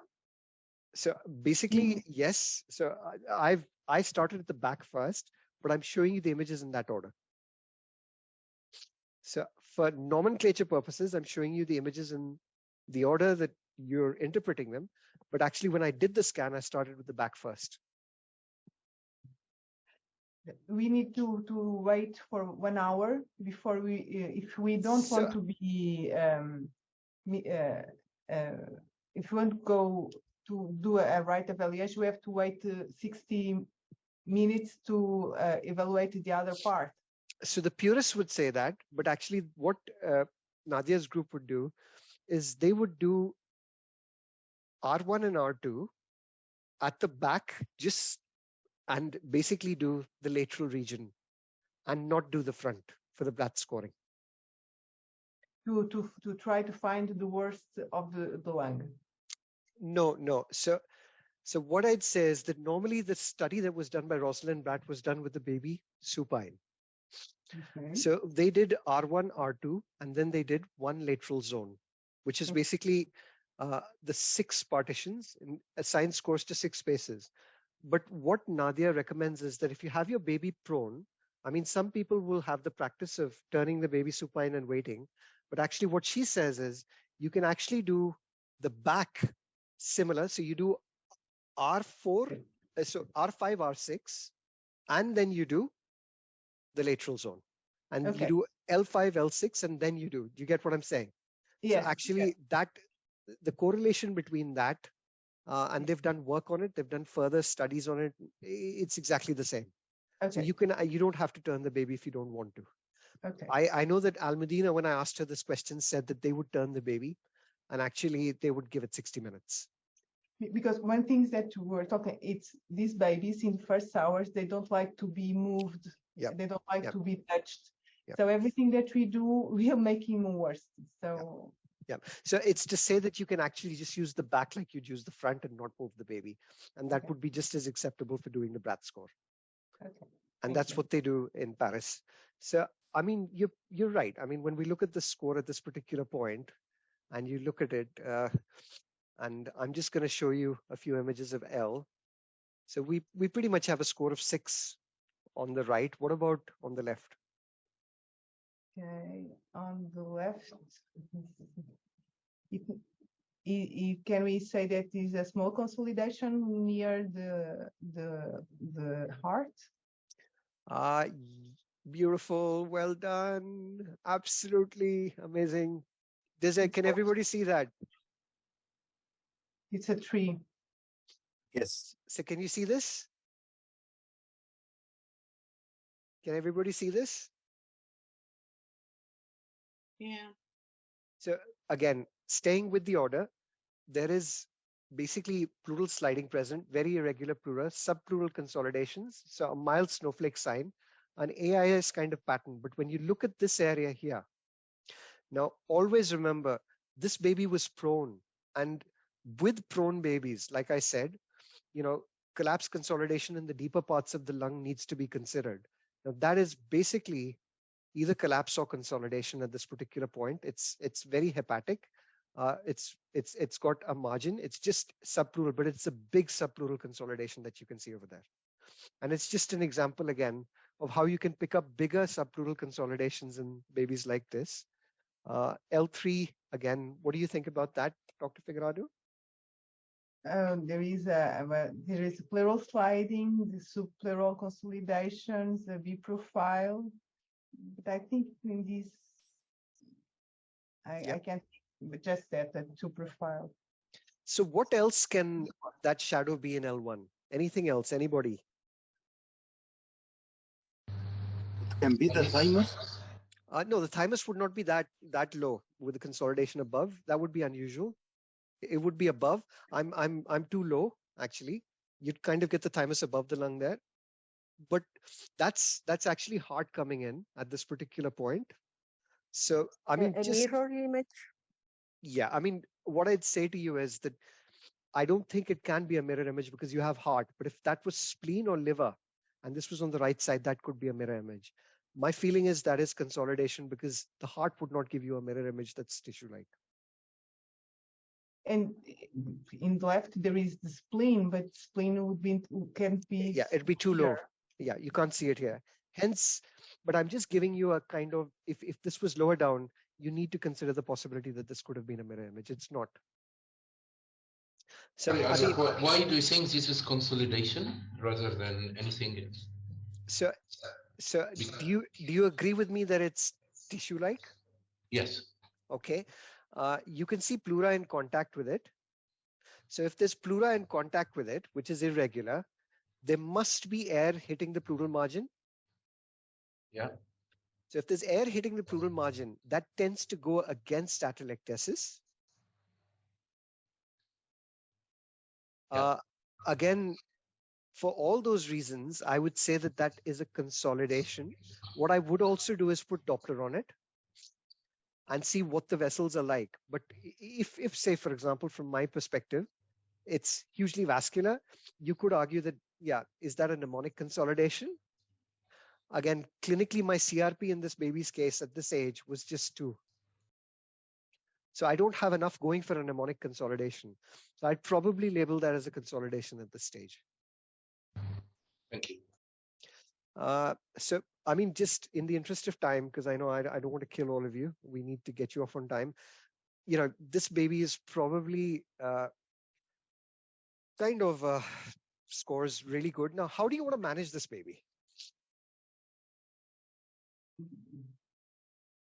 Yeah. So I set a PEEP of 6. We're 8 hours of age. He's 29 weeks. Unsteroided girl. Well, she would appreciate the dose of surfactant. Okay. It could be Lisa, although big babies, they struggle more than small babies for Lisa. Okay, so we have a few thoughts there. So some, does anybody want to do anything? Does anybody not want to give surfactant? Could you just type into the message box if you don't want to give surfactant to this baby? So you're in about 30%, you're a PEEP of 6.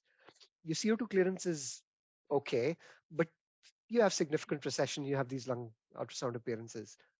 So Anna's kind of mentioned we can increase PEEP. That's a fair point. You could go up to 7, maybe even 8. But anybody else want to try non-invasive? NIPPV, okay. So Margarita's clearly said we can give this baby a trial of NIPPV. That's a fair point, okay.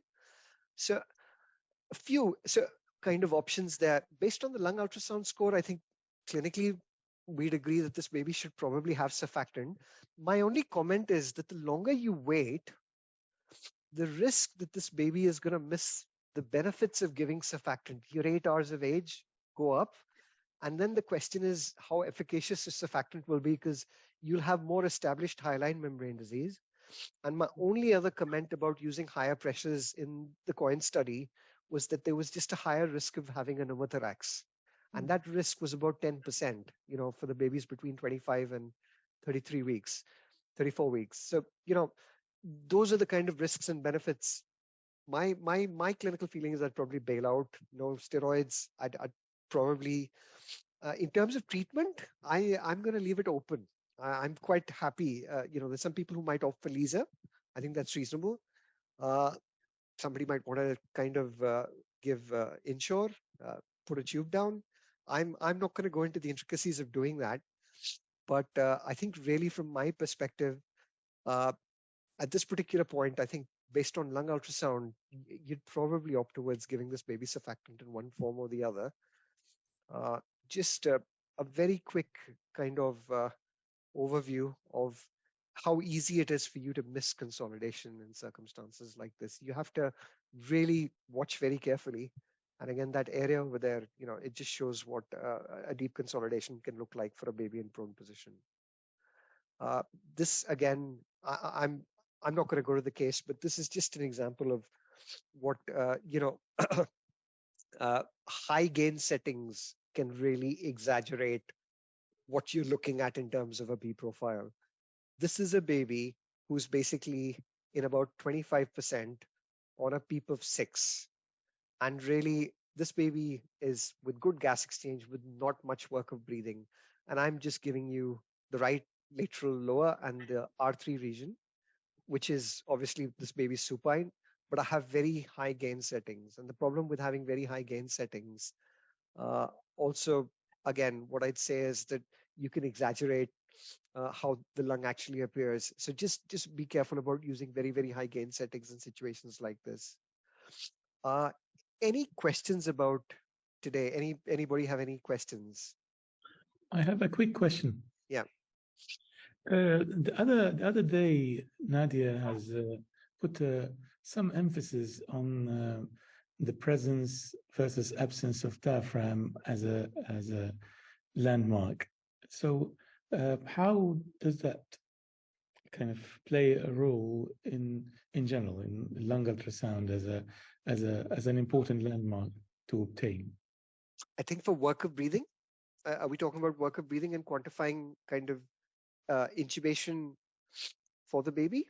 No, sorry, not in the context of just because of the last few images. We had a lower left scans, which are probably, I was just wondering whether we can see the diaphragm or diaphragm is still lower and it's not been captured. My gut feeling is because I'm using the hockey stick, it's not been captured. Can you see? I've only literally got 1.5 intercostal space.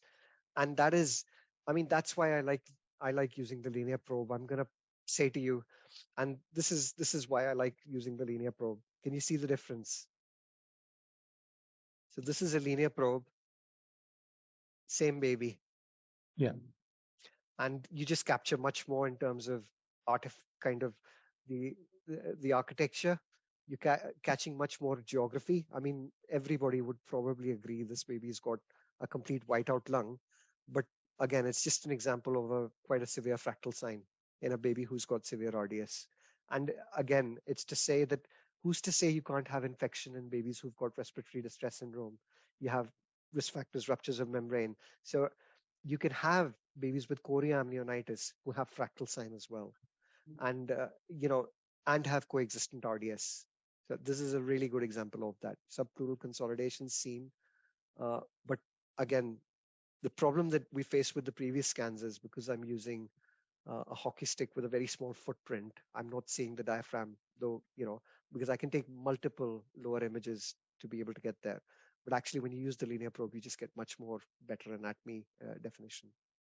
So anybody want to comment on this before we finish?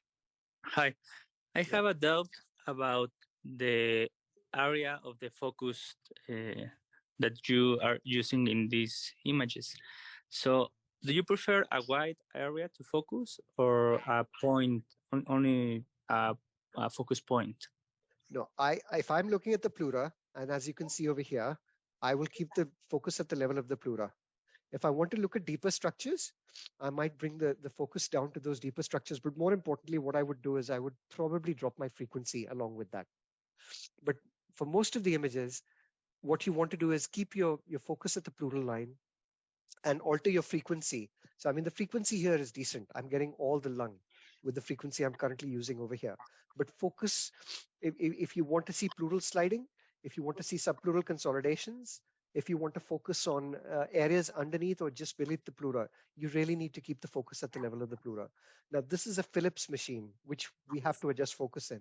If you're using a GE, you don't have to adjust focus. Again, this is a Philips machine with a linear probe, where, you know, theoretically, you can, so can anybody see the pleural effusion, guys? There's a pleural effusion there. This is RDS, and you can see pleural effusions, small pleural effusions with RDS. Again, there's a little bit of lung atelectasis there, a complete alveolar interstitial syndrome in multiple lung areas. I mean, it's white lung for this, and you have very severe fractal sign. And I would Doppler this area to look for vascularity. One last question, guys, before we finish. Yeah, hi, Doctor. Yeah. I have two small queries I have all, put up in the chat box as well. So, as you were showing the images from the hockey stick probe, so if the probe has a small footprint and there's discrepancy between the two scans of the same area, like if I'm scanning in R1 and I have two scans for the same, and there's discrepancy, so which one should I use for the scoring? Highest score. The more severe one. Okay, Yeah, right. you always use And the, and the second query was, there are sometimes scans which are actually neither one or two, it's in between. And so how do we go about scoring those scans images? You get, so I get another colleague to review, and two people agree on what they think the scores are. Okay. And that basically takes the subjectivity out of it. The one problem that I would say with Bratt's score, that it doesn't quantify deeper consolidations.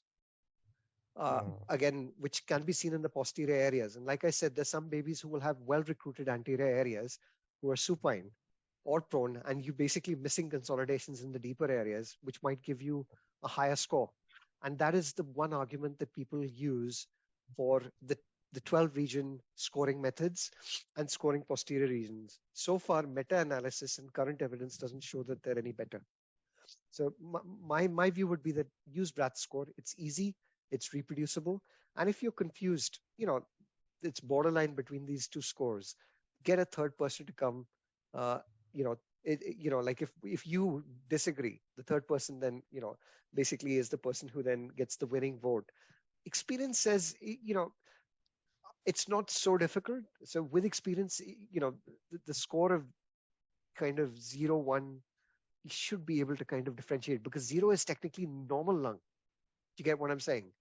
So, you know, so the way I look at it is, once you start saying more than 3 to 5 B lines in each intercostal space, for me, that hits a 1. One of the scans that you showed was actually, I was thinking in L3 was 3, but you had scored 2, so I was a little confused. I thought it was definitely more than 2, but less than 3. So I mean, and again, there are authors who basically say that we need to have subclassifications of 3, because 3 as described in Bratt's score looks very severe. I think I would say, don't overthink it too much. Don't overthink it too much. Clinically correlate, look at your baby, look at the history. Start from perinatal optimization. And my experience is, use the scores in that context and you'll always be correct. Right. Thank you. And Anna's correctly pointed out, Nadia said once we can use 0.5. I think lots of really nice questions that we have for Nadia's next talk. I've written them all down. So what we'll do is we'll give her a little bit of a grilling. So is that okay? I'm really grateful, everybody, again, for your patience. I'm sorry about the length of the sessions, but I hope you're learning. The next session for me is very important. Pneumonia collapse consolidation. We're going to talk a lot there. Again, practice, lots of presentations. And then what we have is a period of giving you a rest for the first week of March. After the 1st, to let you recap. Keep doing scans. We will have a lot of peer review, but the 7th, the 6th talks, we will not be doing peer review, just for you to focus on the talks and ask questions about your doubts. You have 2 expert speakers coming in. You have the ability to ask them questions from any part of the curriculum. They are fantastic guys. So I don't want you to stress too much about having to share images. We will start again after the 7th, but on the 1st, we have another session coming up and we will have 45 minutes of peer review. God bless you all. Thank you so much. Thank you. Thank you. Thank you.